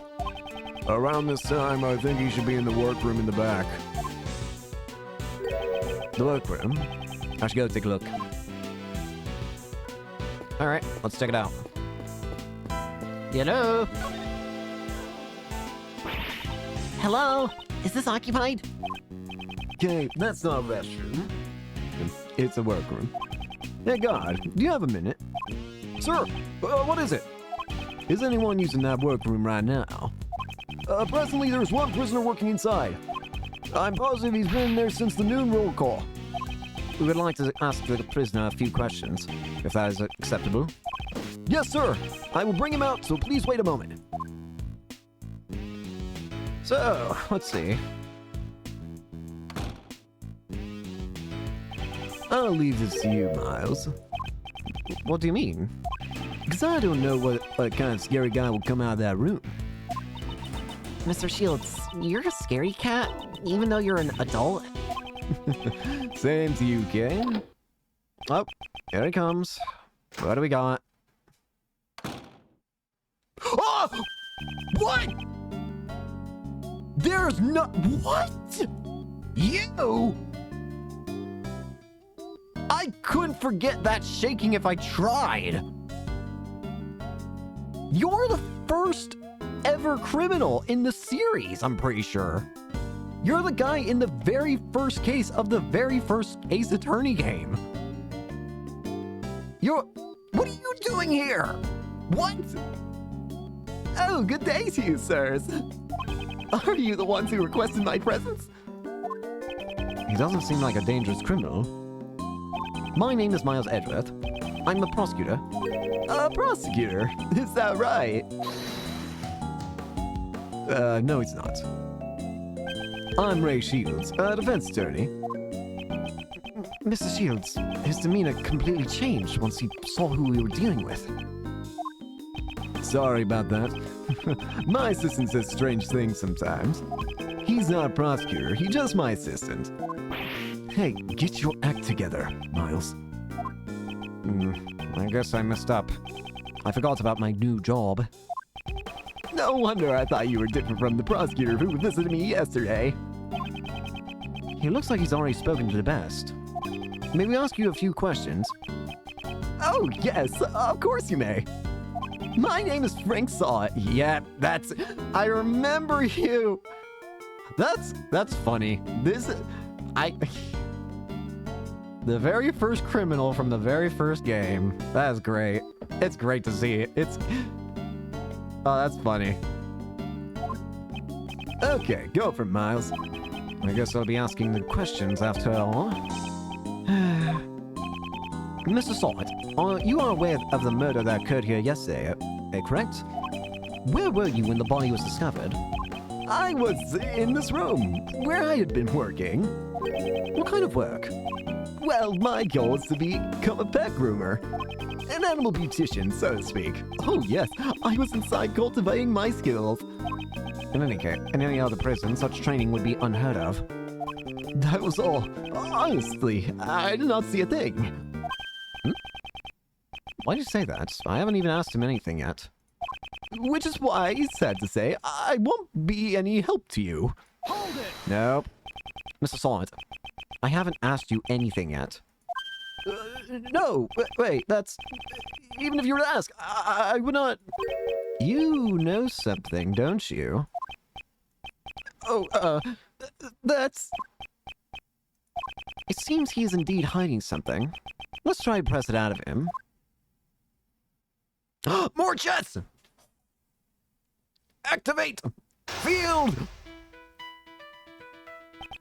First, let's assess the layout of the board. My opponent's condition is... Ooh, 3! I'm afraid I didn't see a thing, so I won't be of any help to you. This man's expressions do not change much. It's a true poker face. It may be difficult to read his emotions from his body language. Perhaps I should focus on how he phrases his words. It may reveal what's on his mind. So pay attention to what he says, is what I'm hearing. Now, for the opening move. I'll start by asking about who this man is. Even if he hides his emotions, if I push the right buttons, I'm sure it'll cause a change. Logic chess, begin! Are you involved with the case? Are you involved with this case? Are you referring to the murder that occurred inside this prison? I had nothing to do with it at all. Is that true? I would never dream of being involved in a murder plot. How should I put it? I'm an upright model citizen after all. Okay. If you have no more use for me, may I leave now? Too passive. Too passive. Ah!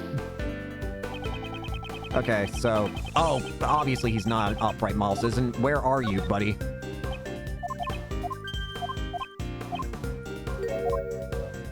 You're in a prison, bucko. Common sense tells me an upright model citizen would have never ended up behind bars. Well, that is... Tell me what you know about the incident. I already told you, I don't know a damn thing. I really don't know anything. Haven't you realized it yet? I have you caught. Wait, what? Ow! Where are you talking about? I really have no time to waste. Oh, that was bad. Wasted remark. These are getting tougher. Are you involved with the case? You're an upright model citizen. I have to be careful. So don't provoke him. I apologize from the bottom of my heart for that outburst, but I will be of no assistance. Pardon my rudeness. It's just that the murder occurred in this rather confined prison. It seems unnatural that you do not know anything about it. Oh, unnatural? Is that so? If you're looking for the person who discovered the body, you should try someone else. Oh, did I say that? I don't think I did. How did you know we were looking for the person who discovered the body? I don't recall saying a word about that. Are you sure you don't know anything? No, it was merely a hunch I had. I am but a humble peg groomer in training. I honestly have no recollection of the murder. I am positive that this man is hiding something. For my next move, I'll ask him about his movements on the day of the murder. Okay, all my health returned. This man has suppressed his emotions. And I will expose his true nature hidden beneath that suspicious smile. What happened on the day of the murder? Let's talk about what happened on the day of the murder. If you truly had nothing to do with it, there should be a problem, correct? There shouldn't be a problem, correct? Oh, well... On the day of the murder, there was a lot going on. What was the state of the prison? What was the state of the prison at the time? I don't remember it too well. My memory's rather poor. I don't have enough clues to proceed with this line of questioning. Okay, so that is the right way to go, but I need something more before I can do it. Tell me about your movements. tell me what you were doing on that day. As I mentioned earlier, I was cultivating my skills as a groomer in training. I was trimming the coats of the animals at the time. Didn't the murder cause a panic? I imagine the entire prison must have been in an uproar. Well, but there was no panic. I could even hear someone's voice. Was it a scream? Someone's voice. Judging from the circumstances, I suppose it was a scream that you heard. So you do have a recollection of the murder. You kept insisting that you knew absolutely nothing about the murder, but you do not give credence to your claims. Well, I thought I heard someone's voice, but... In any case, I don't remember it very well. The scream at the time of the murder, it might be a clue. I better keep that in mind. Alright, let's go back to that other statement. Tell me about the state of the prison. Bonk. Let's try using that clue. I thought you said you heard a scream. You don't remember? Ridiculous. Didn't you say earlier that you heard a scream? Yep. That wasn't... I could very well be mistaken. Anyways, I honestly do not remember. You still do not remember? Enough with your lies. Yeah, why you... I mean, I'm telling the truth. Okay. In any case, I was absorbed in grooming the animals. By the way, how skilled would you say you are in animal grooming? My technique with the scissors still needs some work, but I'm very confident in my handling of the animals. When the animals became frightened, I calmed them with my gentle hands. Frightened? Why would the animals have become frightened? I don't think that's a common occurrence. Well, that's a good thing, isn't it? Did the scream frighten the animals? Perhaps the reason they were frightened was because of someone's scream. Why are you trying so hard to hide the fact that there was a scream? Are you concealing some vital information from me? Bingo. I am doing nothing of the sort. It's true that I heard some sort of scream. I'm not trying to hide it. He's starting to show his true colors. Yep. I should be more aggressive with my next move. I'll ask him about the scream. Alright, time to figure out more about that scream. It's time to give him a taste of the futility of keeping a secret from me. When did you hear it, if I might ask? When did you hear the scream? That's it. I just remembered. The time of the murder, there was an event going on. It was the animal show. I had gone there to see it. So you're saying that since you were watching the show, you did not hear the scream? That's completely different from everything you've said up until now. Shut up! So what if it is? I mean, my memory is just so hazy. I'm gonna hold off. The animal show was very enjoyable. What kind of animals performed in the show? Well, I believe I saw a whale. You didn't see a show, did you? You liar! You didn't see the animal show at all! Well, that is... I sort of saw it, and I sort of didn't. You didn't see the show. This could be a clue. Who did the scream belong to? Do you know who the scream belonged to? Well, I was mistaken. When the incident occurred, I just happened to be in the courtyard. That's why I did not hear the scream. Let's try using that clue. Yep. You didn't see the animal show, though. Just how deep are you going to dig your pit of lies? It's obvious that you did not see the animal show. There's no way out of this. Tell me what really happened. Confess everything you know about the scream. I cannot answer. What I cannot answer. I didn't hear the scream. From the person who discovered the body. Oh! That's strange. Normally, if you hear a scream during a murder, it's usually from the victim. So how did you know it was from the person who discovered the body? Why would you think the scream was from the person who discovered the body? Yeah, what?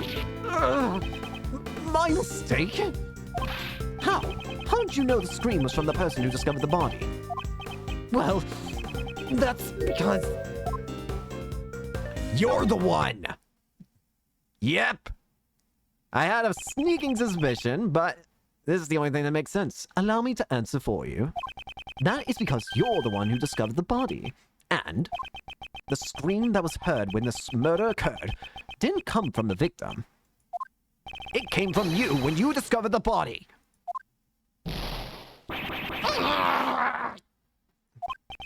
Just who do you think you are?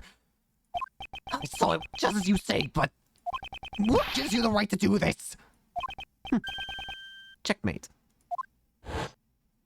Oh, that's satisfying. I love the logic chess thing. It's now clear who discovered the body. Yep, it was Frank.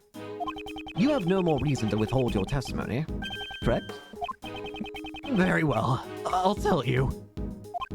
But I doubt my testimony is worth hearing. Whether or not it is worth hearing is for me to decide. I will expose the truth with my own hands. That is my sole duty. Huh? I think you're a little off there, Mr. Edgeworth. What do you mean? We're not trying to expose the truth. We're trying to save Simon. Isn't our goal to help our clients? I mean, you're not a prosecutor right now. You're a defense attorney's assistant. Well said there, Kay. She's right on the money, Miles. The official task of the Edgeworth Law Offices is to defend our clients. Your man who founded the firm truly valued the bonds he had with his clients. So, if you're not willing to do the same, maybe you aren't cut out for this job. I don't want to fire you on the spot either, so have a heart, okay? The heart of a defense attorney, huh? In any case, it's important that we hear the testimony of the person who discovered the body. Start talking, Mr. Salt. Tell me what happened when you found the body. Here we go. When I found the body. I was in the workroom over there practicing my skills. By some chance, I got curious about the adjacent workroom and went up to the door. I peeked in through the small window on the door, and I saw him lying there. Man, not moving, dead. I quailed in fright and found myself letting out a scream. Okay. If I may confirm one thing. You were in the room right next to the one where the dead body was found. Within the prison, we call it Workroom B. And you were there the whole time on the day of the murder? Yes, after the 7 a.m. roll call, I remained inside the whole time. In this prison, we have roll call 3 times a day.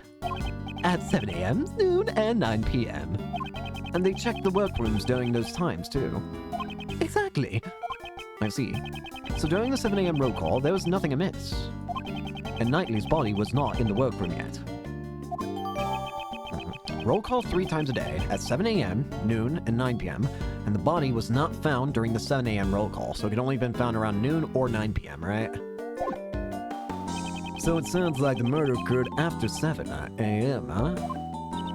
And that's right when the animal show started. Correct. The other prisoners went to see the animal show. Meaning anyone who did not see the show does not have an alibi. Do you understand what I'm saying, Mr. Solid? Yes, that is certainly true. However, I merely discovered the body. His testimony has a clear contradiction. I should press him about that first. Well, time to press.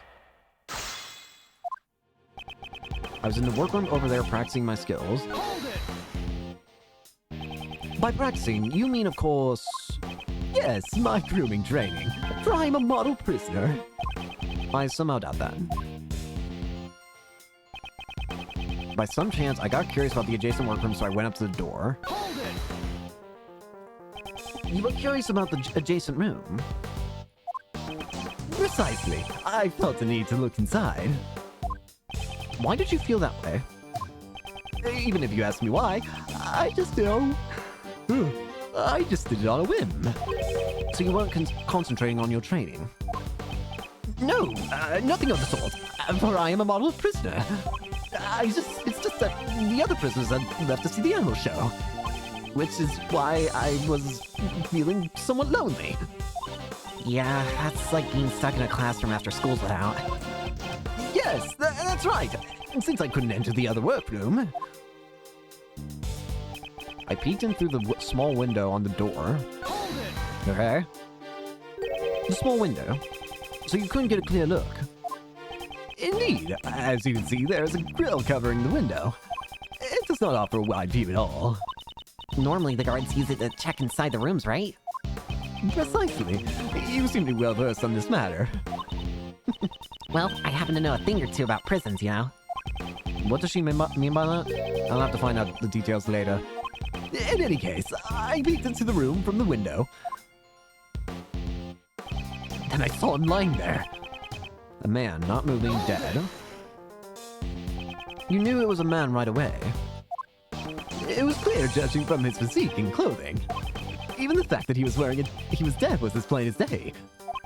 You could tell he was dead through that tiny window. Well, it's not the first time I've seen a dead body. What? So, you mean... the reason you're in here is because... I'm ashamed to admit it, but it is as you say. However, this was my first time seeing a body that someone else had killed. I quailed in fright and found myself letting out a scream. Okay. Do you remember what the scream sounded like? Well, all I can say is that I shrieked at the top of my lungs. Well, I guess that's what happens when you get scared. Yes, it's just as you say. In any case, I let out a scream. He's pretending to be an innocent bystander, but parts of his testimony are odd. Considering his situation and the place he's in, the contradiction should be quite obvious. I'll show him evidence that proves it.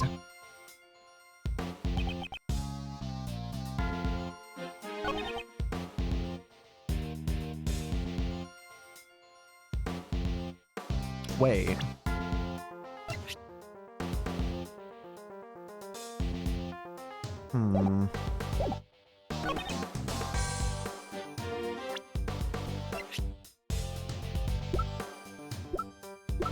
Let's see.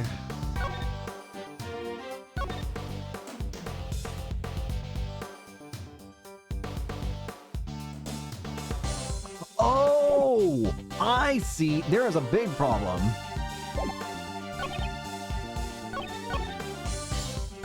I peeked into the small window on the door.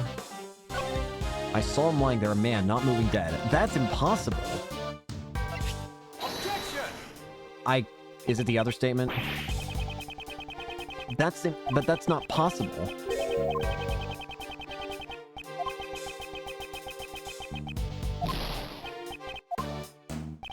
He saw right through your bluff, didn't he? But you can't give up after a couple failures, Miles. Yes, I know. And now he's trying to console me.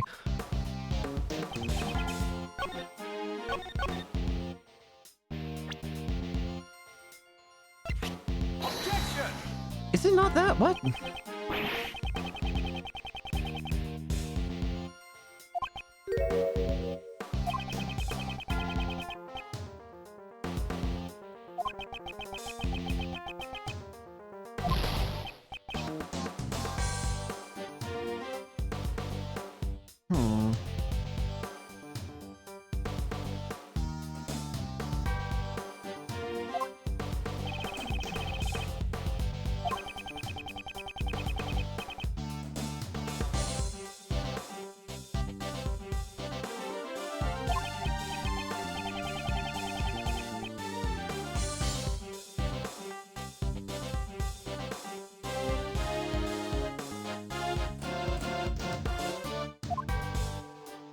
What?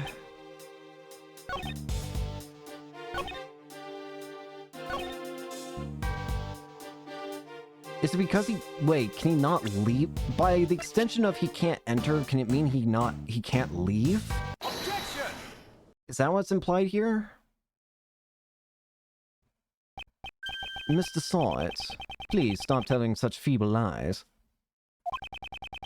You don't seem to understand your position. My position? I used to be a newspaper salesman, but then I took up the pep groomer training. Hold it! That's enough. that bracelet on your wrist. It proves that you are unmistakably a prisoner. As long as you wear that bracelet, you should not be able to move around as you please. As soon as you went through the door, the sensor would have sounded the alarm. So it means it's not just if he enters, but if he leaves. Interesting. I didn't even think of that. That is... Peeking into the adjacent room is impossible. But you couldn't even leave the one you were in. Ooh, nice one, Miles. That was a real humdinger. But does that mean Mr. Solid didn't see the body? I'm not sure. Perhaps we should let the man himself explain it to us. You see, that is, well... forgive me, it appears my previous explanation was lacking. I shall clearly explain how I was able to see the body. Very well, let us hear your revised testimony. Shall we? When I Found It Part 2. There's a rather well-known technique among the prisoners here. If the hand with the bracelet stays in the room, you can step out without sounding the alarm. That's how I was able to peek into the adjacent room. The moment I realized that the man inside was dead, I let out a scream. So that means... he kept his arm inside workroom B while you peeked into the adjacent room. What? I'd appreciate if you didn't mention this to anyone, especially the guards, okay? Was what he was trying to hide earlier... was that what he was trying to hide earlier? I should try asking him for more details about a few other things as well. I don't know if I quite buy that he can do that. Let me stretch.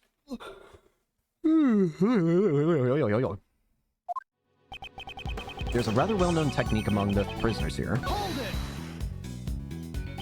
Tell me more about this technique. Certainly. Here's how it works. If the hand with the bracelet stays in the room, you can step out without sounding the alarm. Hold it! All you gain by doing that is a small degree of freedom. Naturally, but this is all that we have left to enjoy.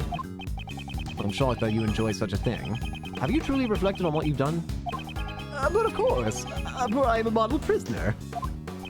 Your definition of model is highly suspicious.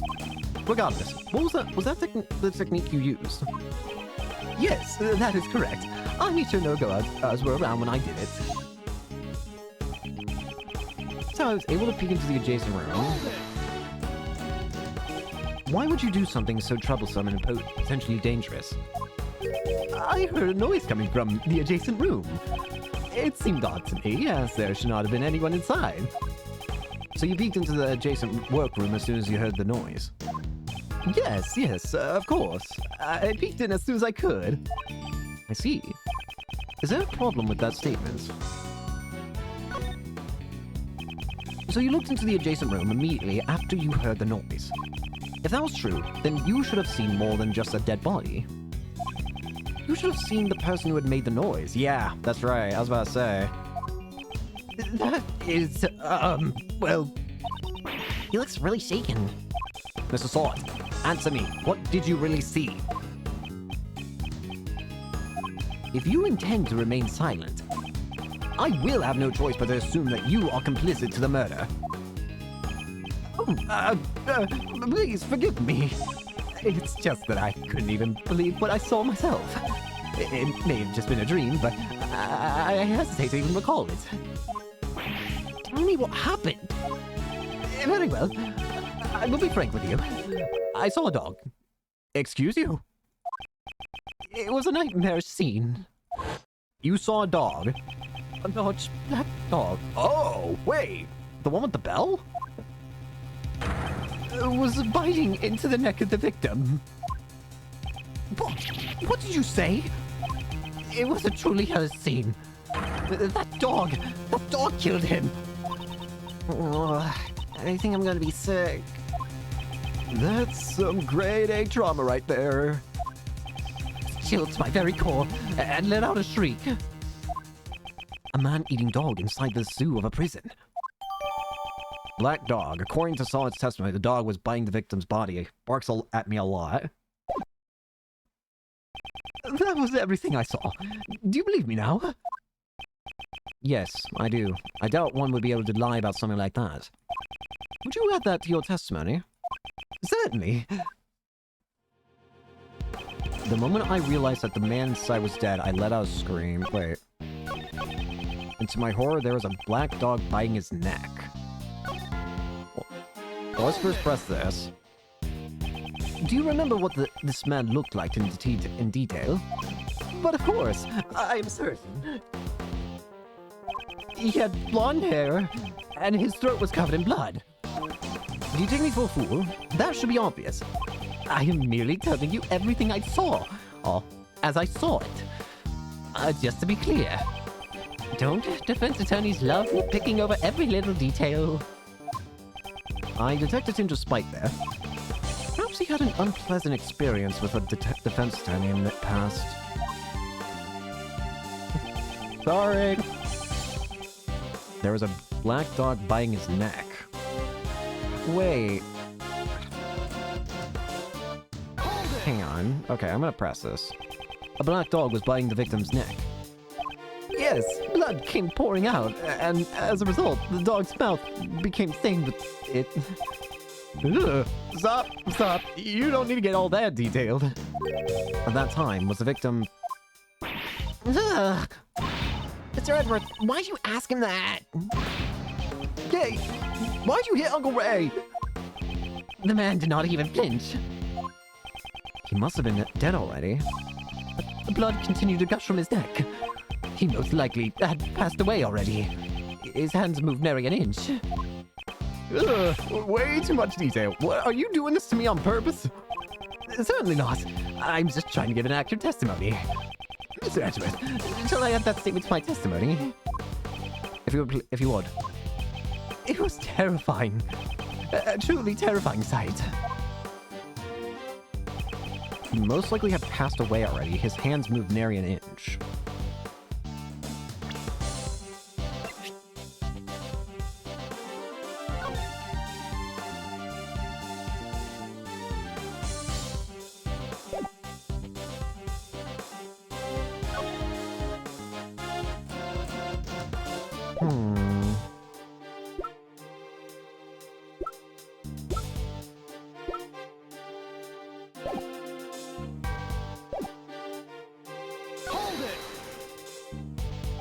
That was a very vivid testimony. That is because I witnessed it up close, relatively speaking. I could feel the anguish he suffered in his death. Mr. Edward, I won't be able to sleep tonight. Really? How terrible. Oh, come on! It's all because of you that my mind is filled with scary thoughts. I may even have nightmares myself. Even now I can still remember everything clearly. The ring with a snowflake insignia glimmered, but with no purpose but to catch my eye? What are you... Whoa, what are you talking about? Snowflake insignia? What are you talking about? A ring with a snowflake insignia? Press a memory? I was formerly a newspaper salesman. I had to quickly identify what a customer wanted based on... Oh! I realized... I was about to say, that strikes me as strange, but why? I know why. I just looked at the body and that's why.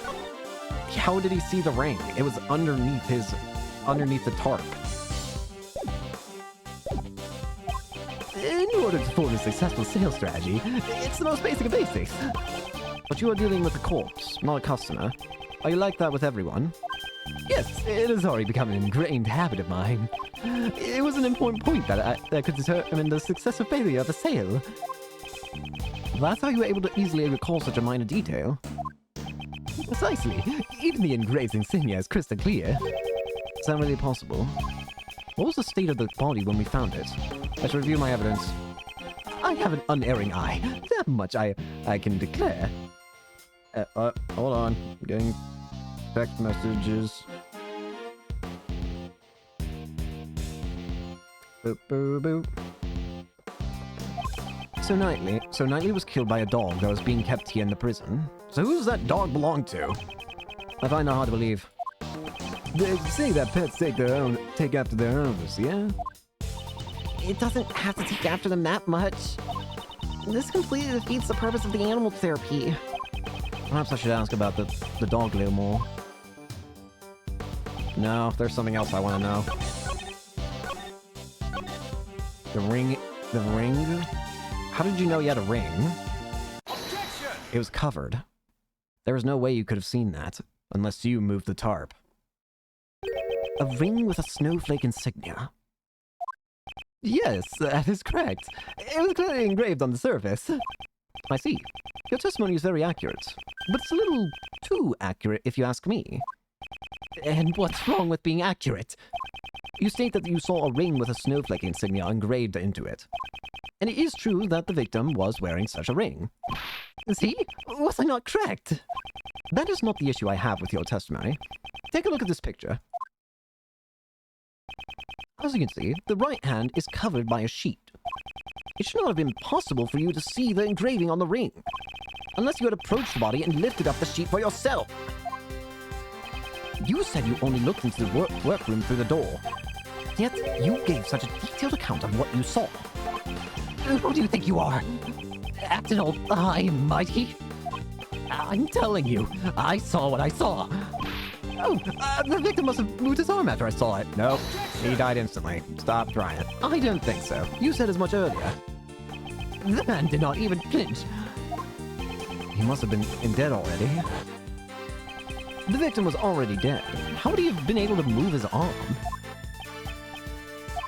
This guy's looking pretty suspicious now, yeah? Then saw it. What are you hiding, you scoundrel? I'm not. That is, you're wrong. I know what I saw. Oh god, not again! Not again! Shut up already. Stop making a fuss about every little thing I say. You're just a defense attorney's assistant. He has finally shown his true hairline. Whoa, I guess the cat's out of the bag. Black hairy one, that is. At that, just went flying into your face, Miles.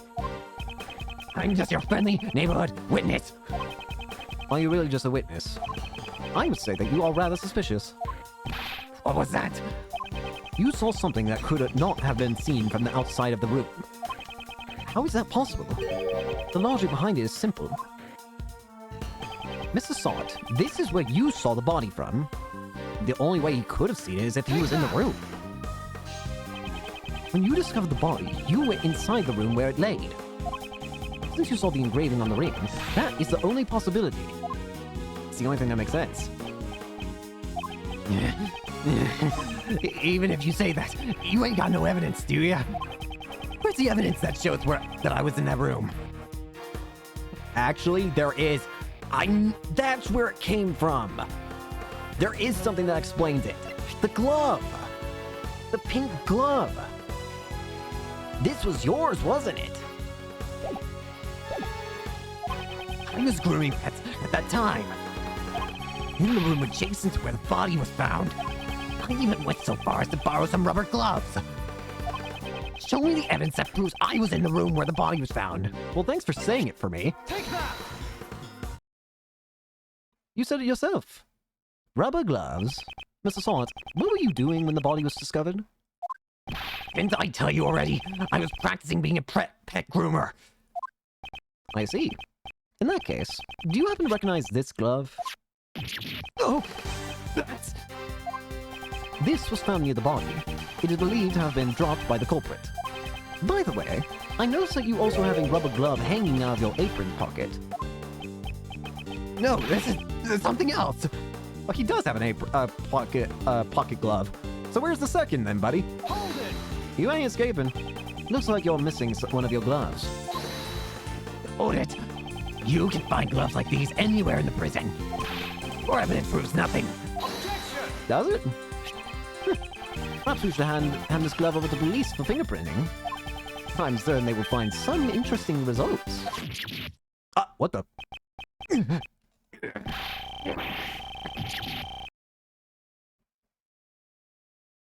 It's over. Objection! What the? What the? Oh, it was me. Pretty cool, right? By objection, boys. Mr. Shields, could you save the jokes for later? I'm not joking, because it's not over yet. There's still something else. something that's clearly odd. That guy's a prisoner, you know? He got the bracelet and all. The question is how to get in. There's no denying he was in there. There's no way he would know about the glove and the fact that he knew about the ring. That alone, I feel, proves that he was in the room. But that leaves the question of how could he have gone into the room if he had the bracelet on? That's right. How do you get into the other workroom? The sensors would have set off the alarm, right? He's right. That's the only thing we don't know yet. There has to be a trick to the bracelet. I'm wondering, could it be the glove itself? The only thing I can think of is, well, rubber is really good at like stopping electricity, you know? Is it possible that if you manage to get the glove underneath the bracelet around your skin, is it possible that it could potentially like, or even better, you think if you could maybe wrap the glove over top the bracelet, it might nullify it? Not so fast, Mr. Prisoner.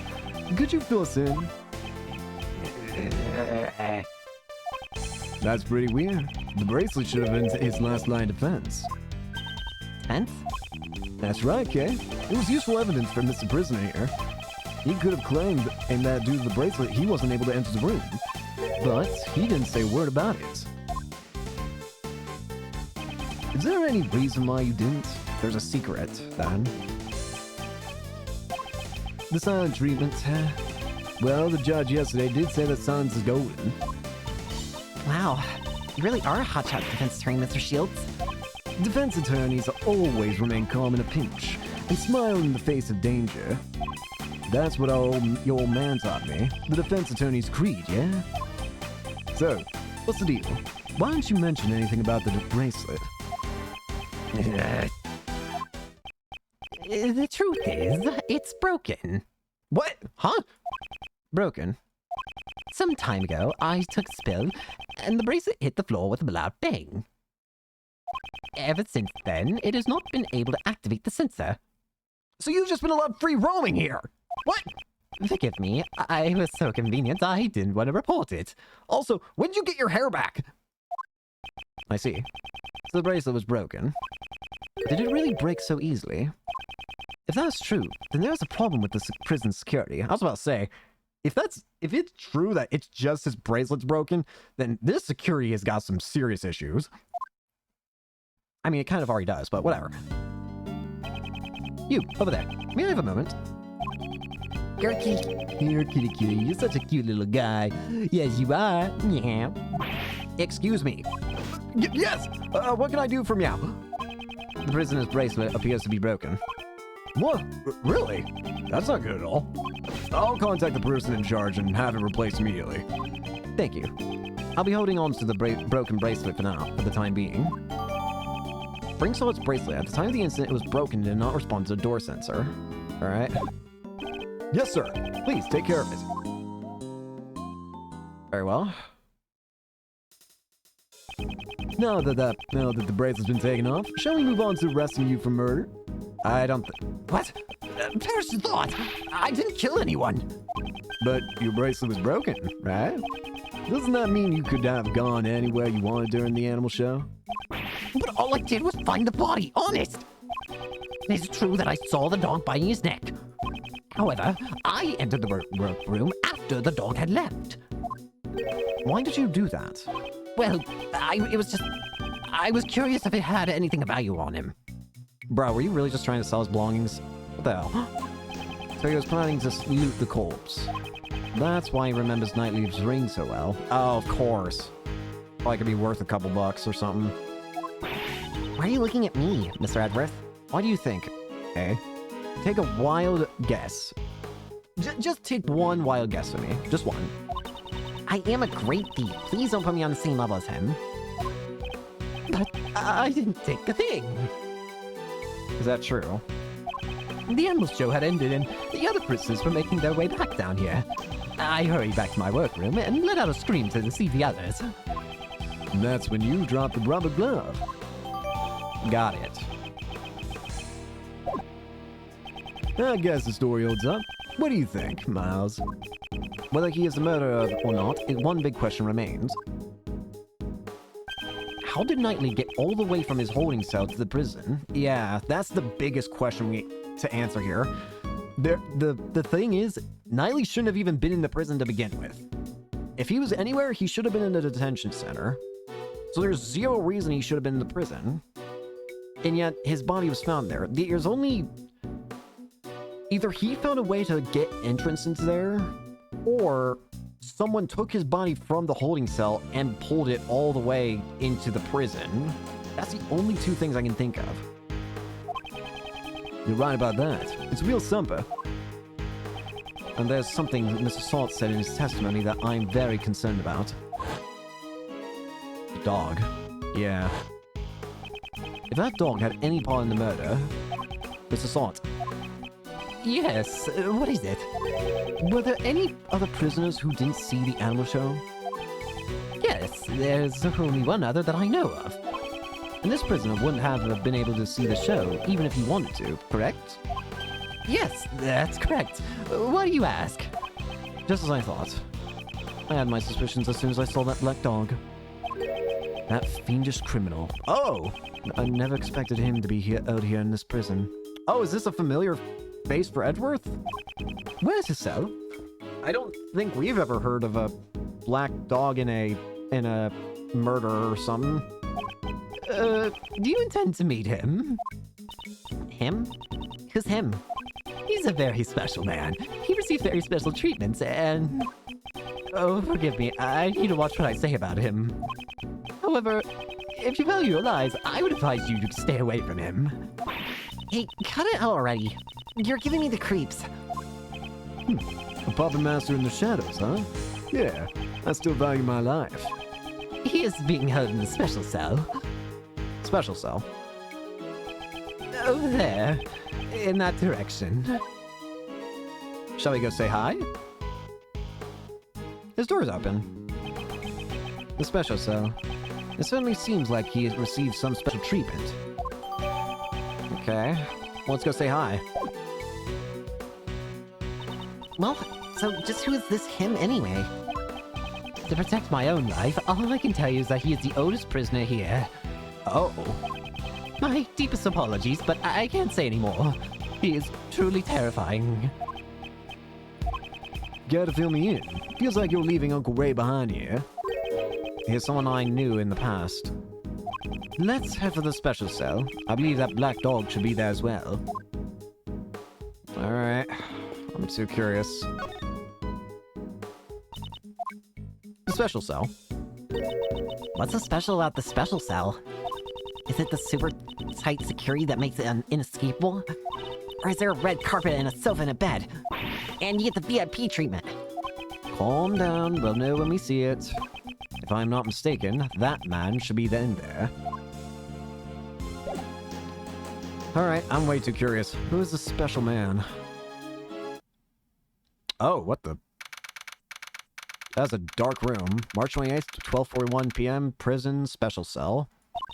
Hey, it's pitch black in here. I can't see a thing at all. Aren't you always talking about how the Yagarasu was able to flap even in the darkest night? Even in the depths of night, when no other bird dares to take flight. One alone soars to shine the light of righteousness on the world's blight. And that one is me, for I am the great thief Yagarasu. Oh, that's pretty cool. But still, I can't see what I can't see. I'm still just human. Dog! Dog! Dog! Mr. Edgeworth, I presume. That voice. It can only be... It's been far too long. So you still remember me? It would be impossible to forget, because it was you who did what none could do, and placed me here in this cell. Who is it? Don't tell me that dog is talking to you, Mr. Edgeworth. Yes, it has psychic powers. Is there someone else in there? I can't see anything, though. Down, boy. It is rude to frighten the visitors. Here, allow me to illuminate this dark room. What the heck? It's golden! Oh, okay. What do I want to do for you? Yeah. Such noisy visitors. From the voices and footsteps, 2 more in the back. but it would be rude not to introduce myself. I am called Sir Hondogan. Sir Hondogan? Are you blind? You don't have eyes. Mr. Edgeworth and I, we are old acquaintances. This man is a former assassin. Oh, really? Like Shelley, huh? Also, don't think I don't notice your present outfit saying boss. The blind assassin, Sir Hondogan. Really? A blind assassin? His weapons are sharp knives and a ferocious dog. His appearance is always accompanied by the sound of a bell. It is said that the ringing of the bell in the darkness is the last sound his victims hear. Would you be so kind as to share the reason why you have come, Mr. Edgeworth? That will not be necessary. You are already well aware of why we're here. It seems we know each other quite well.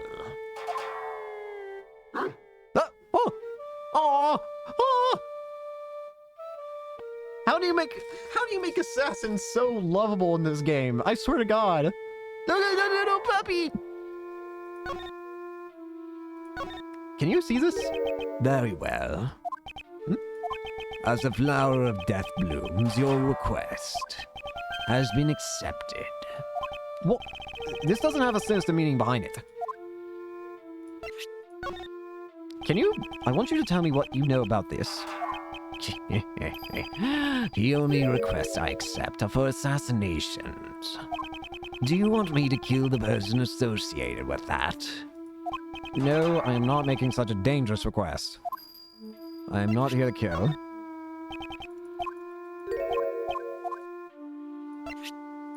Chess?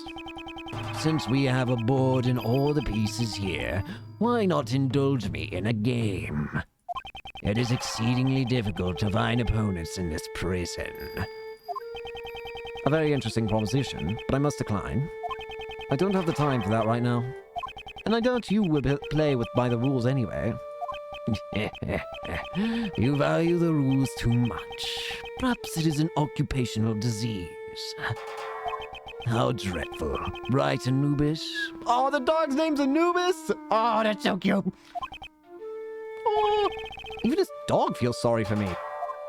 Oh, look at the little baby. Who's a good little murder mutt? He's so cute. How could he be so evil? A dog so cute couldn't be so evil. It's impossible. My dog is innocent of any wrongdoings.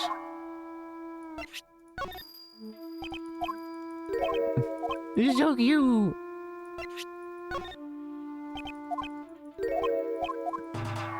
Still though, blind assassin, huh?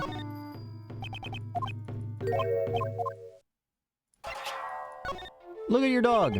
I have quite a few questions to ask you about your dog. In that case, why don't you ask him directly? Very well. Wait, I'm not Phoenix. Wait, there's no way I'll be able to interrogate a dog. That's what I thought. He won't be able to understand you. Right, Anubis? Oh, if he truly were unable to communicate with others, that would be a pity.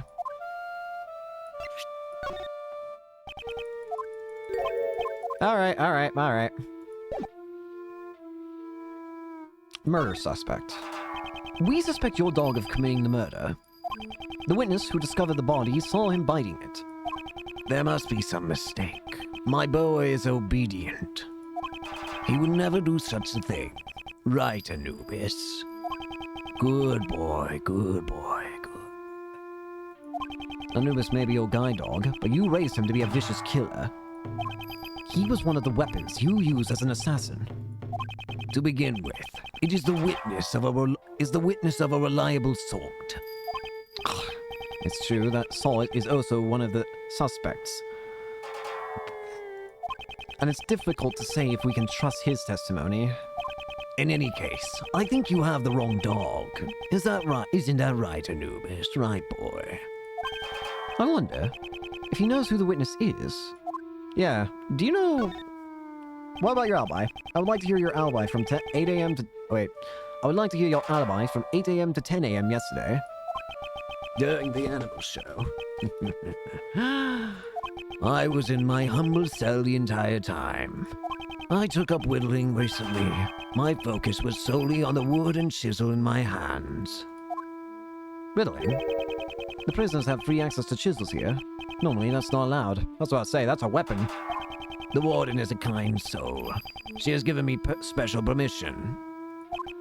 Kind? Ridiculous. Even 5 metal chisels would become deadly weapons in his hands. I started out by carving these Buddha statues, but I moved on to other shapes after the 674th. Really? That many? All it takes is time, which I have plenty of. Here's what I am working on now. I did not know that you played chess. Might I ask why one of your chess pieces is a 3-headed Cerberus dog? Do you play as well, Mr. Edgeworth? I would like to test your wits in a game sometime. I only started playing since my arrival here, so I am still inexperienced. What is this piece? It's a 3-headed dog? Yeah. Just for the fun of it, I carved this hound piece. Chess is a game of war, pawns, knights, and castles. Each side pushing their forces to the limits to take the life of the enemy's king. However, I found the absence of dogs to be strange. Hounds are an indispensable part of warfare. But it is nothing more than folly. I still play by all the normal rules of chess. Isn't it difficult for you to find opponents here in the prison? I always play correspondence chess. Correspondence chess? So you play chess through the mail? Oh. Huh. Prisoners are allowed to send and receive letters, although they are subject to inspection. At the moment, I am waiting for my opponent's next move. Huh. Dogan carved a hound piece on a whim, played chess through the mail. So he plays chess with people outside of this prison. The victim. Do you know who was murdered? It was Horace Knightley, a most unfortunate lad. Your ears are sharp as ever.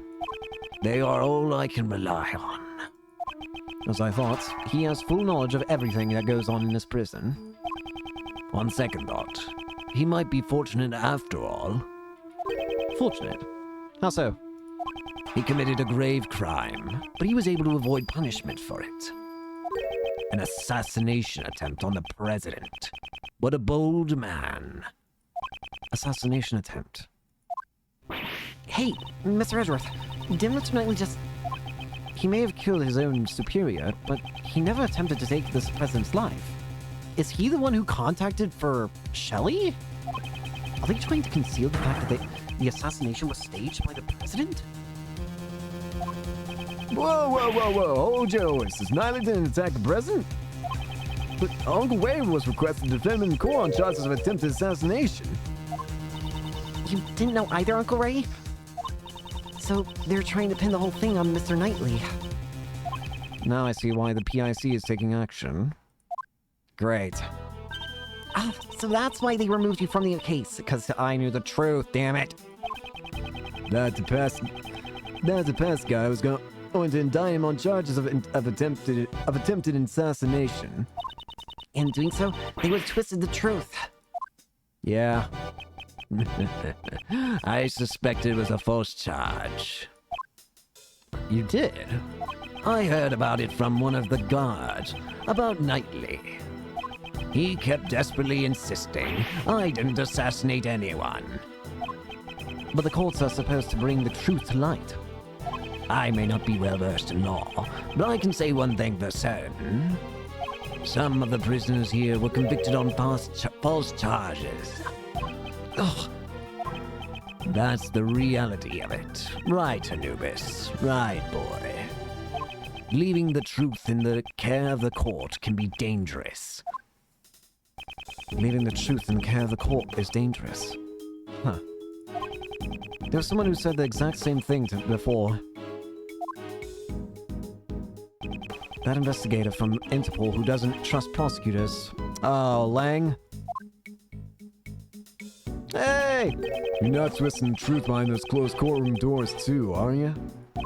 Fueled by those ideas, is it any wonder that courts produce nothing but falsities and lies?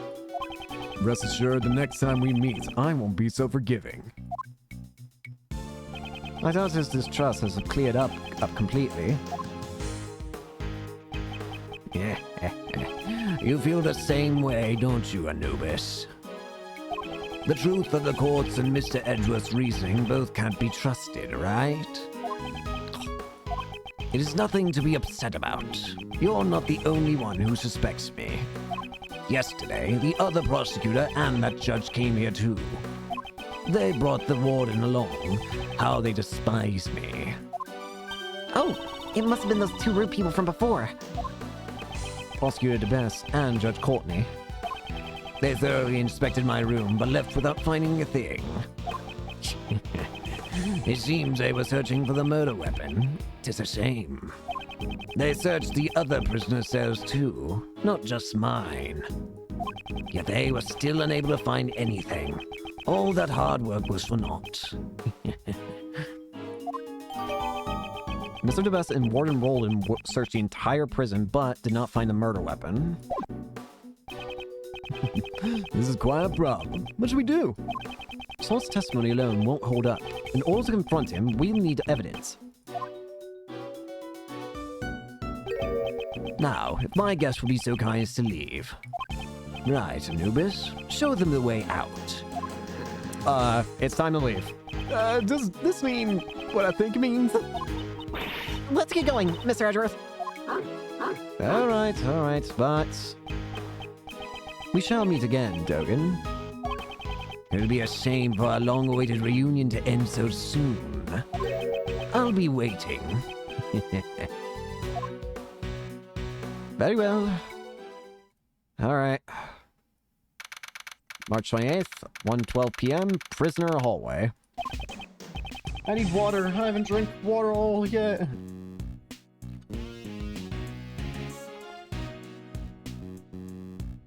Now then, we still need to find that murder weapon.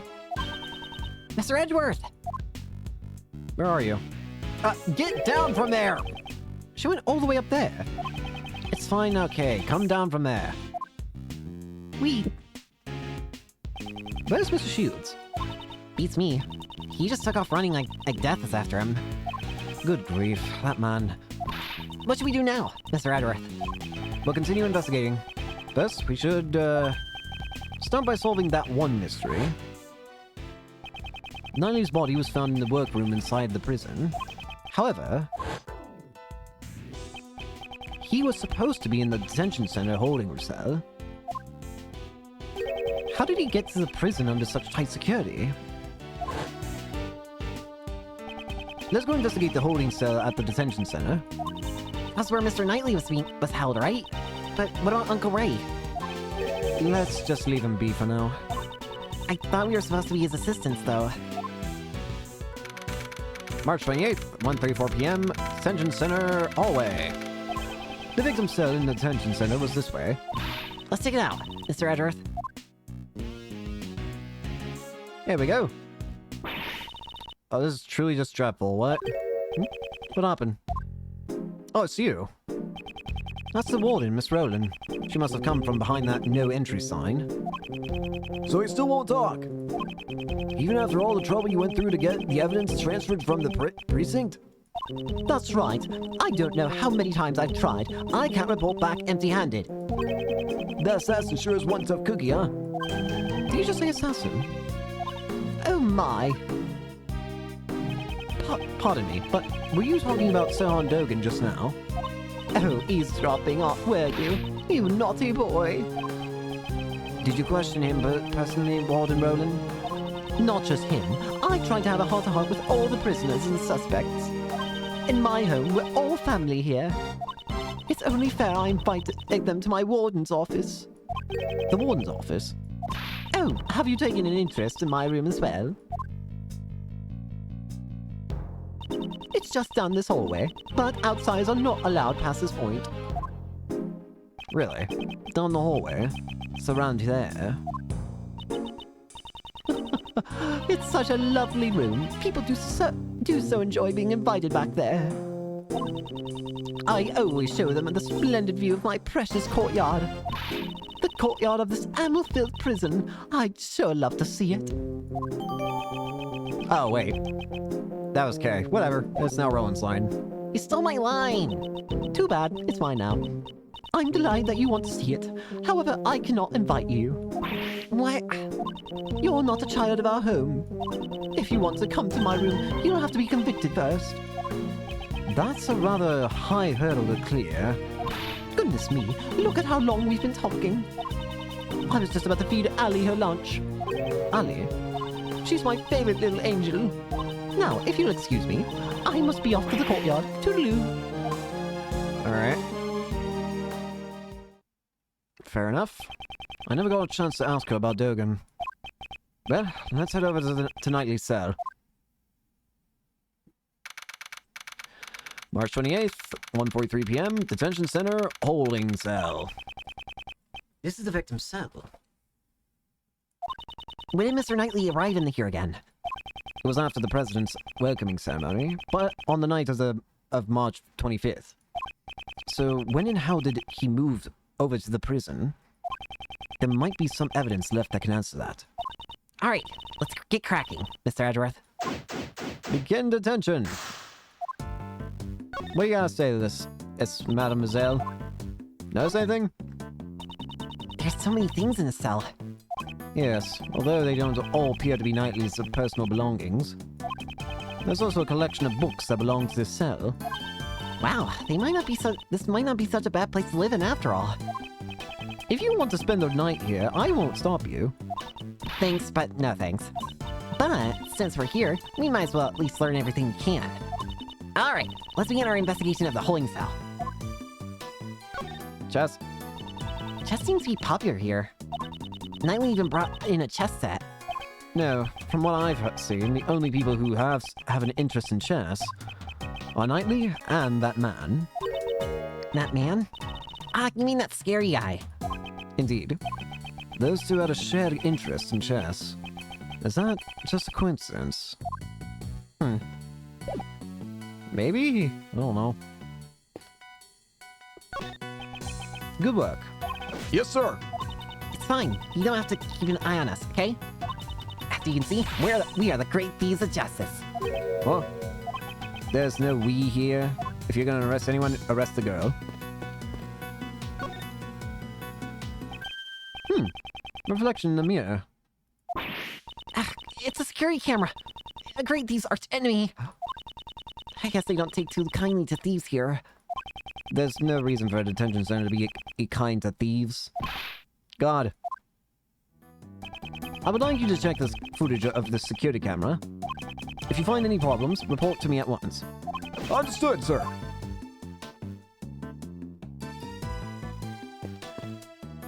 Whoopsie.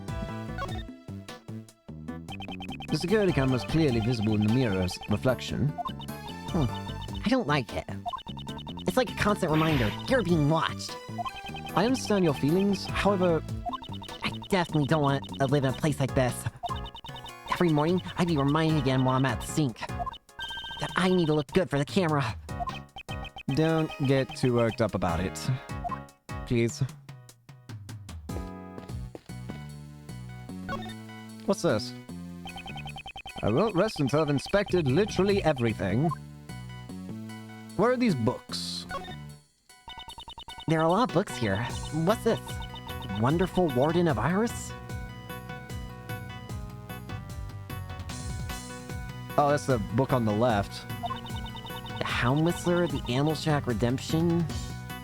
Mr. Knightley, he was a surprisingly good person. No, the detention center provides these books for the visitors' of their own edification. These books are supposed to help you grow as a human being. Prison Life for Dummies. These books were written by model prisoners and former inmates. Look, here's a helpful book. The Great Escape in 80 Days, based on a true story. That's not a good idea. Oh, check this one out. Crime in the establishment. How to make money in prison. The problem with this detention center may run deeper than I thought. This is bad. Mr. Edward, is this a dining menu? You can choose your daily meals in this detention center. However, unless you have the money, you won't be able to choose what you want to eat. In the end, the world revolves around money. Doesn't this mean that the rich won't have to reflect on their crimes? Yes. Well, those who come here haven't been declared guilty yet. There are a few good people who don't need to reflect. Probably. Sounds like you're just making excuses for them, Mr. Edgeworth. Why should I have to come up with excuses for the detention center? What is this? There's something on the desk. It seems to be some kind of memo. Let's take a closer look. Next move is bishop to g2. Next time move rook. No, pawn go to... Oh! Wait! Oh! I see. Suddenly a lot of things make sense. This is chess notation. It was probably the victims. It's a chessboard, yeah. Those are chess piece names. So this might, if it's, Edgeworth said, or someone said it was a memo, I think it was Edgeworth. And Dogen mentioned playing chess by mail called correspondence chess. Could this be what it's talking about? Is this correspondence chess? What's chess notation? It's a memo that records the positions of the pieces on a chessboard. This is a good match. My next move would be pawn to... No, actually before that. Mr. Edgeworth, this is no time to be playing chess. You're right. The position of the chess piece is recorded in this memo. I feel like I've seen something similar before. Have I? I should take a closer look at the evidence I've collected so far.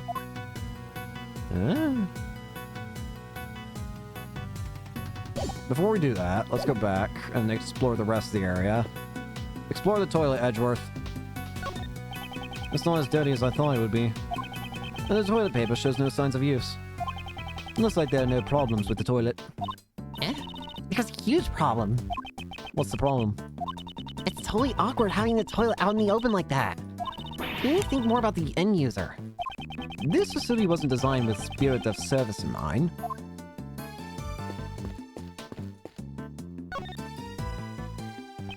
I won't rest until I've searched everything. What's the paper say? This newspaper, it's missing a few pages. They appear to be torn out. Dated the day before the murder, several pages have been torn out. Why would someone tear out the pages from a newspaper? Oh, I also just noticed something else that's actually pretty big. Maybe they used to clean the cell instead of a rag? Clean the cell? That's quite possible. Speaking of clean, someone looks to have been scrubbing the floor here.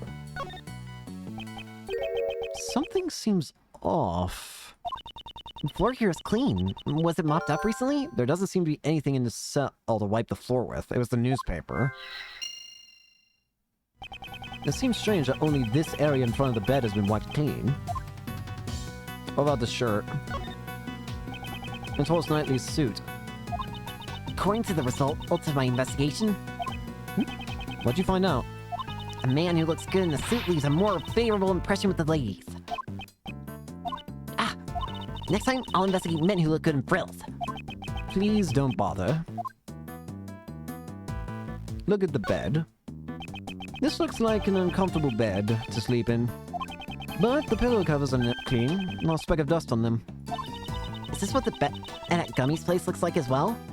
No, if my hunch is correct, he has an old beat-up mattress lying around in his room. Poor Gummy. In that case, one last thing before I actually check more about that. The floor was wiped up with the newspaper. Do you think there was blood? Could this be where Knightley was murdered? The floor here is clean. It was probably wiped down with something. Did someone spill grape juice here? I don't know exactly what was wiped away, but I can imagine it was used to wipe it. It's very likely it was this torn up newspaper. Couldn't he have asked one of the guards if he could borrow a clean rag? Perhaps it was something he didn't want the guards to see. Yeah. The only thing I can think of is blood. Well, in that case, we gotta figure out where have we seen this, where have we seen this before? Have I? I would assume it... Have I checked this? Oh, hey. Can I open it? You can open it from there. Hurry up and open it. Why are you getting so excited? What are you saying? Doesn't everyone get excited when they're opening a box? I think that probably applies to you only.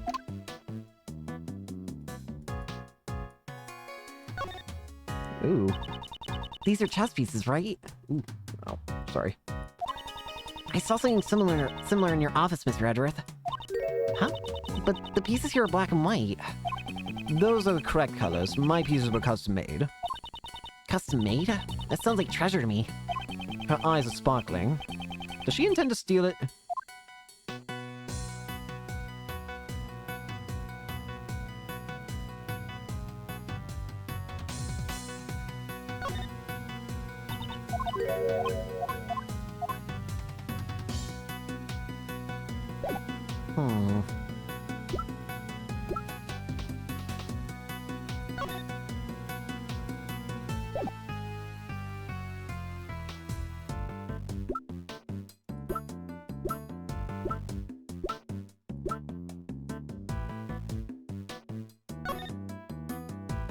Oh!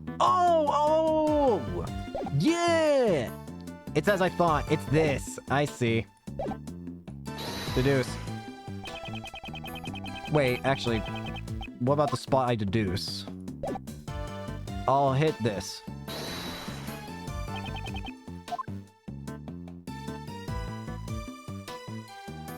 Go to... It's Dogen's, isn't it? Eureka! This chess notation. I've seen it before. You're still thinking about chess? Focus on the investigation. Focus! Chess is quite important to this investigation. Okay, have a look at this. Are these the chess pieces from Dogen's cell? I don't know much about the rules of chess. The rules of chess are not important here. Look back at the positions of the chess pieces in this memo, and the pieces in Dogen's cell. Do you notice anything? I don't know anything about the difference in the different chess pieces, but if you flip the board around, the positions of the chess pieces are completely the same. Exactly. Yes, although the memo doesn't include the Cerberus chess piece, the position of the other chess pieces are identical. What's going on here? It means that the person that Dogen was playing correspondence chess with was Knightley. I always play correspondence chess. This might be hard to believe, but Dogen's chess opponent was... Are you saying he was playing against Mr. Knightley? With this, we now have the evidence to link Dogen with the victim. Yep. So we know for a fact that Knightley and Dogen were playing chess together.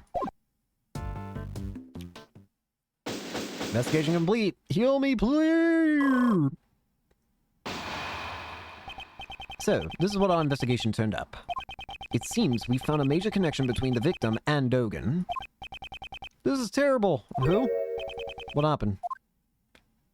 The security camera recorded something terrible. What? Can you let me see it? Of course, sir. I have a portable playback device right here. Then let me see it right away.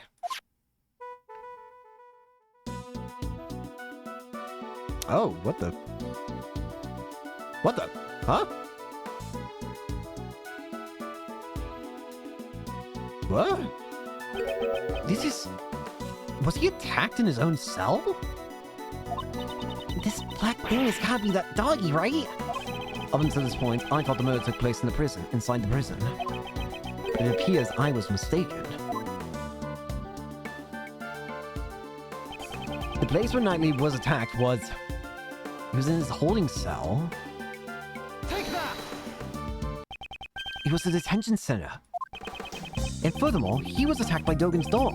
This is the decisive evidence. Yep, record the moment the victim was attacked by a black silhouette in the detention center cell.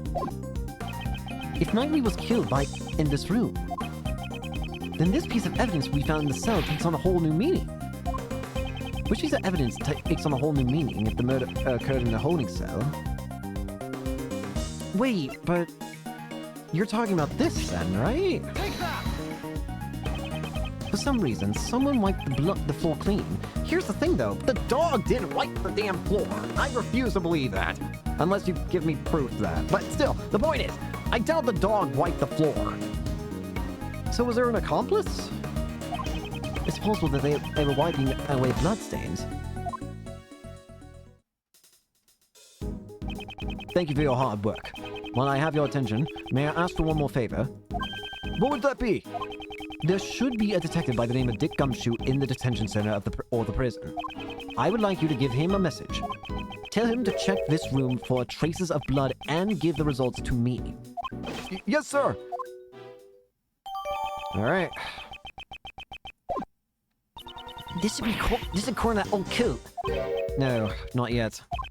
We still don't know how Knightley and the dog moved from here to the prison. Exactly. That's impossible how they could have moved. It's true, but once we figure that out, where should we check next, Mr. Edworth? The guards here might know something about the murder. Let's see if we can learn any new details from them. March 28th, 2:15 p.m., detention center, hallway. All right, let's continue our...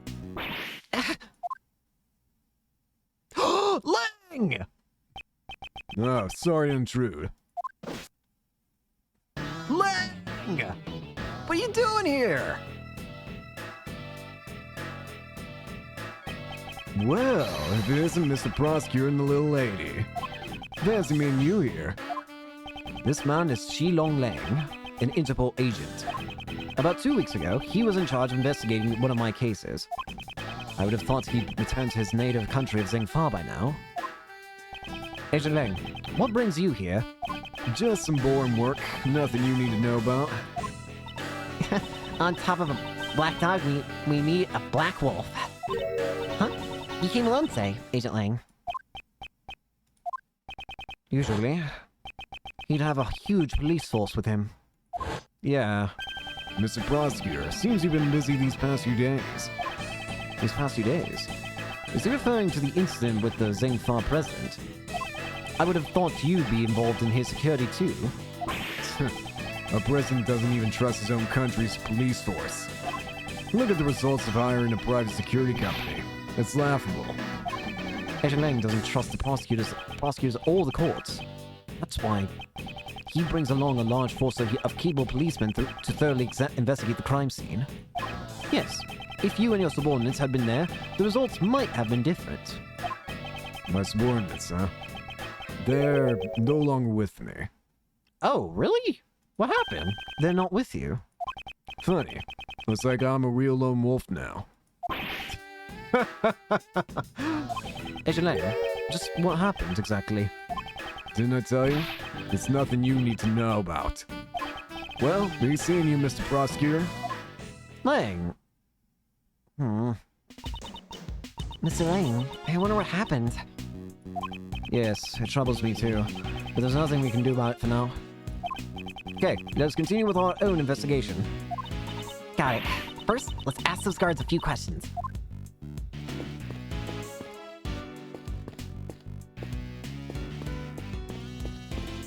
Door. This door leads to the surveillance room. Surveillance? Does this mean we're being watched? You'll have to tone down your shenanigans, Mr. Edworth. What are you trying to accuse me of? Metal detector. It's a security gate with a metal detector. Don't you feel nervous whenever you pass through one of these? It's like how you get nervous when you see a policeman, but you've done nothing wrong. Perhaps you get nervous around the police because you're the self-proclaimed great thief. That's totally irrelevant. Notice anything? I found it. The weak point of this facility. Oh? Please, enlighten me. There are lots of people here, so it feels like you're constantly being watched. However, there are still many blind spots once we can use the hide and avoid detection. All you have to do is aim for these blind spots. We can do it! I won't even ask what it is exactly you plan to do. More importantly, I feel like there are still a few blind spots to this case. I need to gather up more information. What about Agent Lang? Mr. Lang looked kind of lonely without all of his subordinates. I feel like something happened to Lang. It had to have. Indeed. It appears that the Republic of Zingfa has its own issues to deal with. But he has decided to follow the path that he has chosen, and the same goes for us. You're right. First, we must solve this case. After it's all over, we can go cheer Wolfie up. Well, I'll think about it. I don't even know where he's staying at. I don't exactly know how you expect me to help him when I don't know where he lives. What's up with all the trophies? A bunch of trophies are lined up here. I like to hand out one of these trophies sometimes. And What kind of person would receive a trophy from a great thief? obviously the rope escape champion. Ah, but if they actually held a contest, I'd be the champion. Where would you hold such a contest? I don't know, music park? This leads to the office. There's a sign that says no entry. It's human nature to want to sneak in whenever you see a no entry sign. And it is human reason that suppresses those urges. It is why you have no reason. You have no reasoning. Please, stop doing illegal things, Kay. You there, have you seen a black dog around here? Mr. Edgeworth, why are you pointing at me? I don't know. I can't face towards him. Of course not. If I had actually seen it, I wouldn't be standing around here so carefree. Did something happen with that doggy? Okay, let's not press this matter any further. So Dogen's dog didn't come by the detention center. Is there a secret path in Knightley's room? This is a difficult case. What's wrong? Is something troubling you? Sir, one of my uniforms has gone missing. But I'm certain that I placed it in this locker. Maybe the uniform grew legs and walked out somewhere? What kind of logic is that? In any case, I wish you the best in your search. I'll be rooting for you. Yes, thank you for your support. So there's a stolen uniform somewhere. Okay, fair enough. Oh, there you are. Oh, there you are. Mr. Shields, where did you go? Where indeed? I've been searching for you guys this whole time. I started running and I somehow ended up at a place called Right Anything Agency. I don't want to hear it. Walking all around the prison is hard work, you know. That's strange, seeing as you came from the opposite direction. Shut up. I've got some new information. You want to hear it? Do you? You sure changed the subject quickly. I heard a little something from the guards. It seems Knightley caused a bit of an incident 2 days ago. An incident? You know how Simon said he came to visit Knightley, right? After that visit, when Knightley returned to his cell, naturally, a guard escorted Knightley back to his cell. While the guard was unlocking his handcuffs, all of a sudden, Knightley struck the guard and knocked him out. Oh. It seems he was going to attempt a jailbreak. By the time the other guards arrived, the key to his cell had disappeared. But there's been no reports of Knightley's jailbreak attempt 2 days ago. Exactly. It's strange, isn't it? Right up until his death, he was still in his cell. What's more, Knightley claimed he never stole the key in the first place. In fact, they searched his cell, and the key was nowhere to be found. Did the guard who was struck have anything to say? No one knows. He was taken to the hospital while he was still unconscious. He's still there now, it seems. So in the end, we still don't know what happened. You think that may have been where the blood came from in his office then? Or in his cell? During the attack on the guard, the key to Knightley's cell was stolen. Current location is unknown. It's you! That voice. Oh, hi. It's you! Oh, God. It's the silly boy. What are you still doing hanging out around here? How old are you, if I might ask? Well, you see, this is my assistant. How old are you, DeBest, if I might ask? You're the same age as Kay? I don't know why that's surprising me, actually. This is my assistant. Are you here to object to our investigation and make me into a laughingstock? Wait! that surprise expression is great, but not because of his face, but because of his hair. It goes from a question mark to an exclamation point. I love it. Sebastian, I believe obstruct is the word you're looking for. In a way, I think his expression was apt. A pleasure meeting you again, Judge Courtney. I know. You are Simon Key's defense attorney, are you not? Well then, let's skip the formalities and celebrate our happy reunion with a hug. I'm going to kill you. Okay. Oh, maybe not. Incidentally, I heard you mention an assistant a moment ago. Yeah, we're assistants at the Edgeworth Law Offices. Prosecutors are civil servants. To open a side business is to betray the goddess of law. As long as profit is not our objective, there shouldn't be a problem, right? Yeah, that's right, that's it. Miles here's a volunteer worker. The purpose of my office isn't to make money. We're pro bono. What a wonderful heart you have, defending others without demanding payment. I do have an amazing charitable heart. More importantly, I'd like you to explain your reasons for arresting Simon Keyes. There's no need to. Is that a challenge against me? Oh dear. No, I was simply speaking with Judge Courtney. But I guess it can't be helped. If you want to take on the best, you will fall like the rest. I like that he tried doing Judge Courtney's, like, extending the gavel thing, except with his baton. But it's so short. I haven't said anything yet, but this is convenient. Then I will hear you out. What were your reasons for arresting Mr. Keyes? I see no need to inform you. Sebastian, let us... Just watch, Justine. Watch as I run around in circles against this useless prosecutor. I think you mean he runs circles around me? Yeah, that's what I meant. Prepare yourself, Mr. Edgeworth. Alright, let's fight. The best. Let's see the best you got. Reasons for arrest. So, you want to know my reasons for arresting that man? The answer is simple. Yes, we found traces of that guy over there. How's that? Perfectly simple, perfectly decisive, right? Of course, I was the first to notice it because I'm the best. How am I supposed to go about pressing that? How's that? Got nothing to say? Speechless in my presence. This guy sure talks a lot. So, you're the one who arrested Mr. Keyes, I take it? Mr. DeBest, do you have the right to do such a thing? Well, obviously it was the police who carried out the arrest.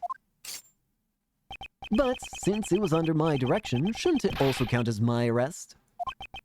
As I expected. It'd be difficult to deal with the both of them at the same time. However, her silence is troubling me. So what is she thinking? She might be ready to help DeBest at any moment here. Also, what have you done to my testimony theme? You've corrupted it with your theme.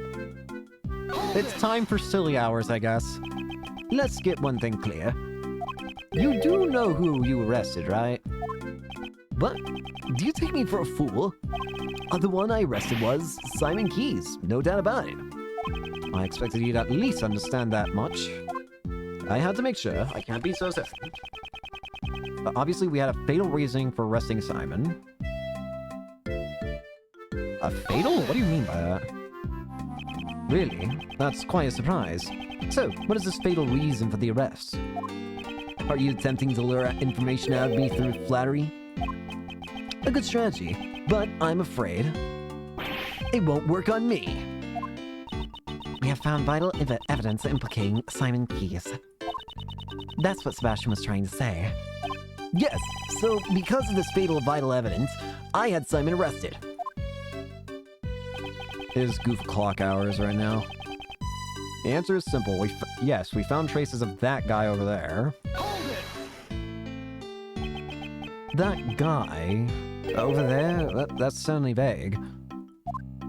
Well, don't they say the best hears one thing and understands 10? You're just being lazy. Explain it more clearly.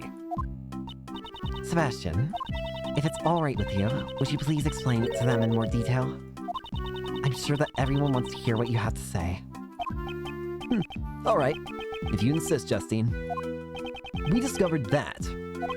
Perhaps you didn't know, but the victim carried a chessboard with them. From it, we found that suspect guy's, Simon Key's fingerprints. Well done, Sebastian. I bless you on behalf of the goddess of law. Please amend your testimony. Are you alright with that, Prosecutor Edgeworth? Yes. The victim carried a chessboard. From it, we found Simon Key's fingerprints. You guys do know why he had that, though? You guys do understand why he had that, right? Objection! He had his fingerprints on it for a reason, you know. Fingerprints found on the chessboard. Is that the ace up your sleeve? Ace in my sleeve? Oh, ace up my sleeve. I get the impression that you don't understand certain phrases. Me too, buddy. Me too. No. I can definitely understand that feeling sometimes. Yes, the methods I use are always the best. This ace is my trump card. And then, allow me to show you that it is not, in fact, a trump card at all. Simon Keys was the one who sent this chessboard to the victim in the first place. So, it's only natural some of his prints would be left on it. That took way too long. I was about to say, buddy, you good there? You lagging? These fingerprints are hardly decisive evidence. Perhaps your arrest was a little too rash. Rash. To begin with, this incident occurred in the detention center and the prison. To suspect Simon just because he isn't a prisoner or guard is a little unreasonable. What? What's with him all of a sudden? I finally get what you're trying to say. Rash. You mean we were too quick to arrest the guy, right? He was stuck on that? Sure, I was the first to lay eyes on him. And I was the first to notice the evidence. That was even faster. But I'm not rash. Sure, Simon Keys isn't a guard or a prisoner, but... Uh-oh. What? Sebastian, Judge Courtney. What are you doing, Justine? Don't butt in like that. pardon me, Sebastian. Yes, your words on the suspect are very interesting. Very interesting. However, shouldn't you get to the best part first? The best part? Why don't you tell them about your wonderful reasoning regarding the murder weapon? Good one, Justine. Nice suggestion. Mr. Edgeworth, listen to my first-rate reasoning. Objection! Will the reasoning explain why you arrested Mr. Keys? I'm sure it will. It will meet your expectations. Judge Courtney just changed the flow of the conversation. Just what is she planning? I don't know if I trust Courtney.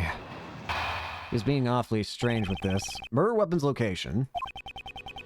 Oh, now we're back to actual testimony theme.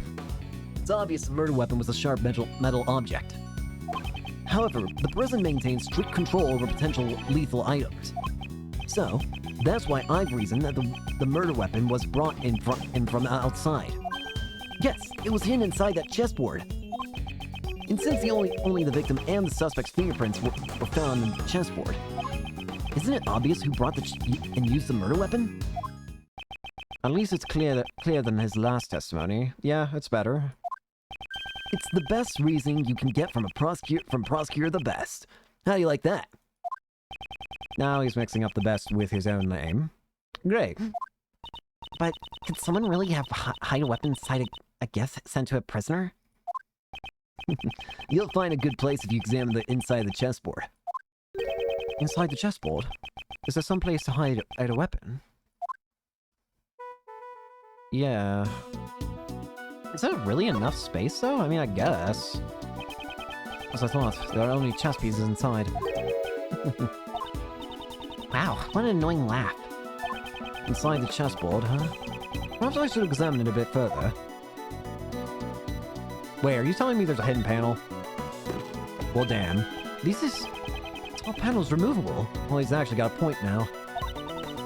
Quite deep. Yes, there's more than enough room to hide a small knife. Yeah, point for you. Understand now? This is how the culprit smuggled in the... What the? I wasn't even finished! Mr. De Best, there is something you have forgotten. There's a gate at the entrance of the detention center. Huh? Well, there is, but... He means the security gates with the metal detector, or Sebastian. We had to pass through the same check when we entered the prison, remember? Yeah, that's it. I remember now. Looks like you completely forgot. It would be impossible to smuggle a sharp object into the detention center. Therefore, your reasoning never held, even from the very beginning. Had a feeling that was coming. Don't smack me, please. That key is only used on people. In other words, packages sent into the detention center undergo a simper check. So they don't use a metal detector for that. That's just stupid. This never should have happened. It seems the guards were too careless. Yeah, I was about to say, this is just ignorance. Checks for metal objects. Right, Justine. Thanks for the assist. You're welcome. Now then, Prosecutor Edgeworth, your cross-examination, if you please. Cross-examination. It's as if we're in a courtroom. Very well. His reasoning. Let's see how long it will hold up under pressure. Let's try pressing it. Let's see if it holds... Let's see if you can keep that wall up for as long... I don't know. Just keep it up. It's not a metal object. Do you have proof of that? Didn't you see the victim's wound, worthless prosecutor? The fatal blow was a stab to the throat. And the knife perfectly matches up with that. There can be no other explanation. It seems I don't know about that piece of information yet. Nothing to say. Speechless, aren't you, Mr. Edgeworth? Right, next. There's plenty more to my reasoning. Honestly, maybe we don't even need to go through your reasoning. It's obvious the murder weapon was a sharp metal object.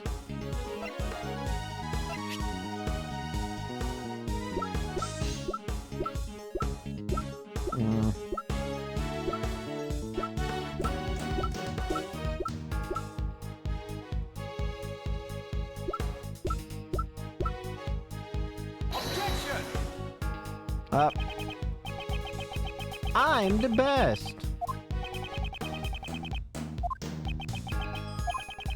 Don't you see? You're full. Oh God! What did you do? What? You good, girl? You good? You good, boy? I was just trying to say guy, and then I ended up saying girl. What?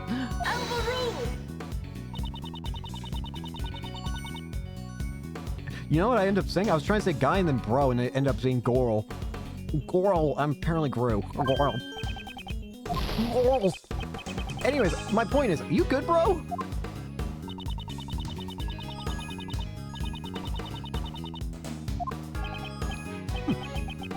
I'm stupid. Alright, we'll press the rest of it first. Even with a strict control, there are still some items that can be used, right? Well, yeah. Things like grooming scissors. Of course, there's more to this, right, Sebastian? Exactly. At the time of the incident, only one was being borrowed. However, there was no reaction when we tested it for blood. Those would be the scissors Mrs. Solid was practicing with. So the inside of the prison was completely clear of sharp implements.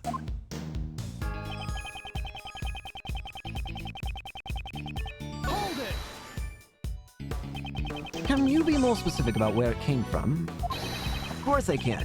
It didn't come from inside the prison. Is he trying to sound smart? Simon Keys brought it in. That's what we mean. Mr. Edgeworth, can't you even figure that much out? I'm disappointed in you. And you've disappointed me from the start. So Simon brought the murder weapon in. But how, you ask? This kid's silly. It was hidden inside the chessboard. No weapon was found at the crime scene, not even inside the chessboard. So where did the murder weapon disappear to? I'd like to hear that answer from you. That's... well, after the crime, the culprit must have hidden it somewhere in the prison.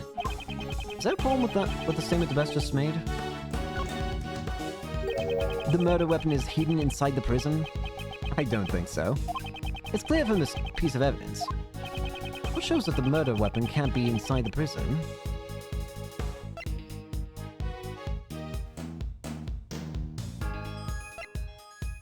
I do not think this through.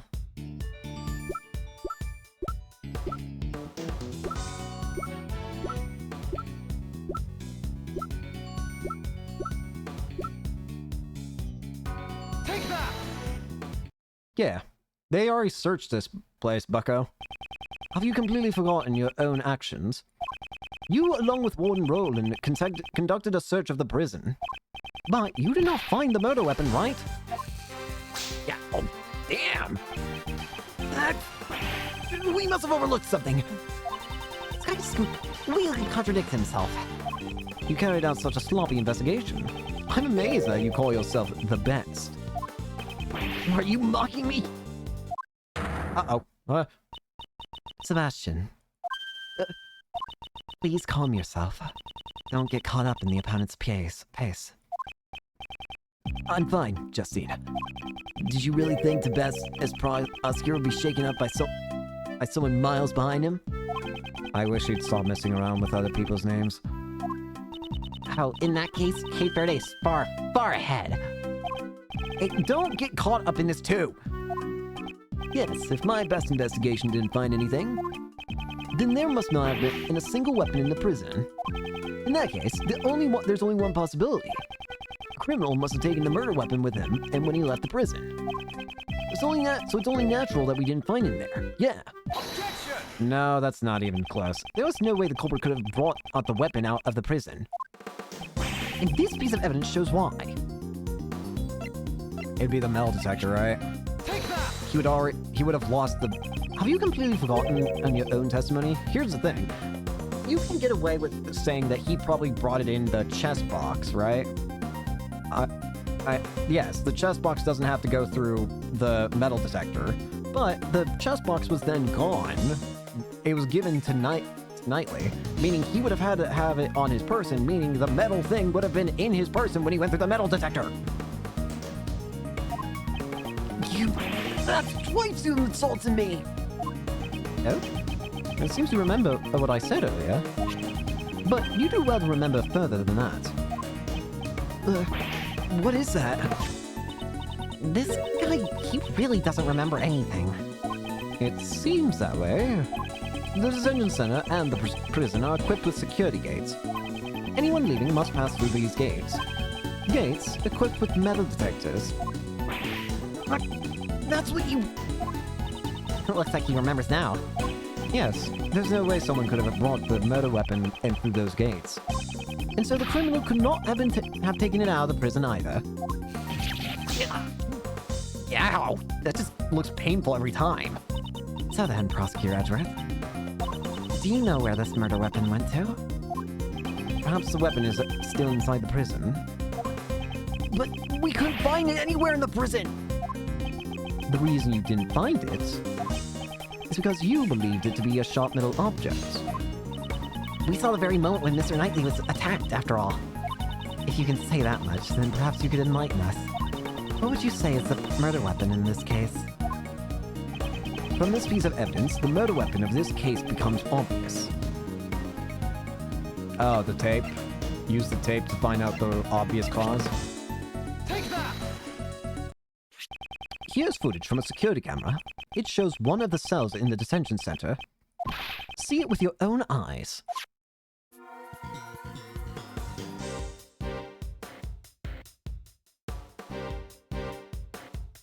Yeah, something jumps on him.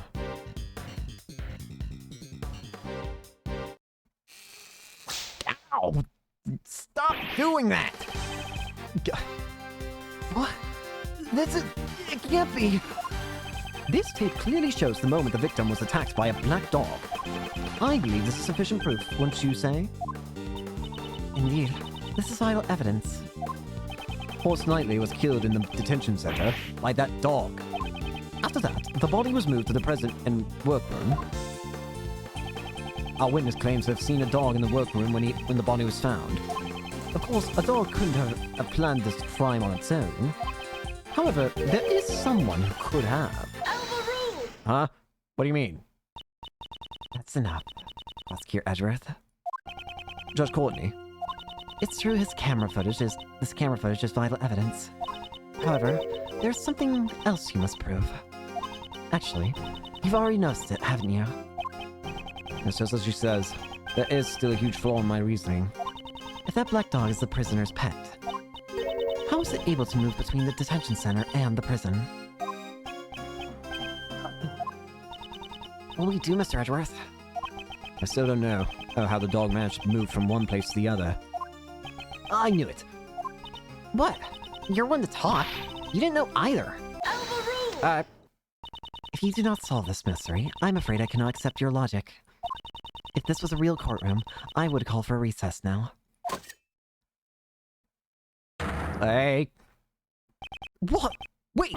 I'm not finished yet! Damn it! Court has been adjourned. Leave at once. This is in a courtroom. Well then, as I said, court is adjourned. I can't prove my argument, but isn't it the same case with Mr. Keys? Whatever do you mean? Just as I don't know how the dog entered the detention center, you also don't know how Simon Keys entered the detention center and the prison. Although he came to visit the victim, he was an outsider to the prison. Don't you think it would be difficult for him to commit a crime inside the prison? Judge Courtney, now the burden of proof lies with you. Show us evidence that Simon Keys entered the prison. You want me to present evidence? I'm happy to oblige. That's not good. What do you mean? What? Does she really have evidence? It's about time I told you. Now that I know the basis of your reasoning, Prosecutor Edgeworth. What is she thinking? It seems you don't even know of Simon Key's real occupation. He is a circus performer. What? A circus performer? Don't tell me he knows how to control animals. Yes. Have you ever heard of the Very Big Circus? Oh, God. Oh, dearie dear. It's been a while since I've heard that name. Yeah, I remember the Very Big Circus. Circus. But of course, yesterday was a day that I wouldn't have missed for the world. Wouldn't have missed for the world? Did you have some kind of important meeting? Oh, heavens no. I despise meetings. It was the animal show, of course. That's what it was. It seems you've realized. On the day of the incident, an animal show was being performed at the prison. And the show was put on the Very Big Circus. So then, do you mean Simon Keys entered the prison as a staff member of the animal show? That we know for a fact. No! This woman! She's been concealing this fact the whole time! She only planned to reveal it after hearing my reasoning. Come to think of it. What are you doing, Justine? Don't butt in like that. Pardon me, Sebastian. Yes, your words on the suspect are very interesting. However, shouldn't you get to the best part first? Oh, that's what she was referring to. Mr. Best was going to say it then, but then she stopped him. How do you like that, worthless prosecutor? You didn't do anything. Don't claim credit. Well then, now it really is time for a recess. I'll end with some advice. I had already doubted your abilities as a prosecutor, which is why I relieved you of your authority. You'd best not forget that. What are you trying to say? The PIC can still take away your badge. If you value your badge, I'd advise you not to show your face before me again. Is that a threat? The goddess of law is merciful, but that doesn't mean you can get away with everything. And one more thing. I must digress. I suggest you stop with this Defense Attorney Act. That's none of your concern. I don't intend to abandon a case I am involved in so easily. For defense attorneys, a relationship of mutual trust with their client is vital. This is very different from the way of the prosecutor. In any case, you didn't even know about your client's occupation. Well then, I must be going. May the blessings of the goddess of law be upon you. Damn it!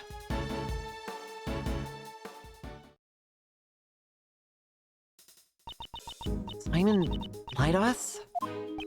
It seems he lied to Uncle Ray, too. This complicates matters. Why do you do that? Hey, Miles, don't tell me you've got cold feet already. Corny pie is quite a handful, but giving up is still uncool.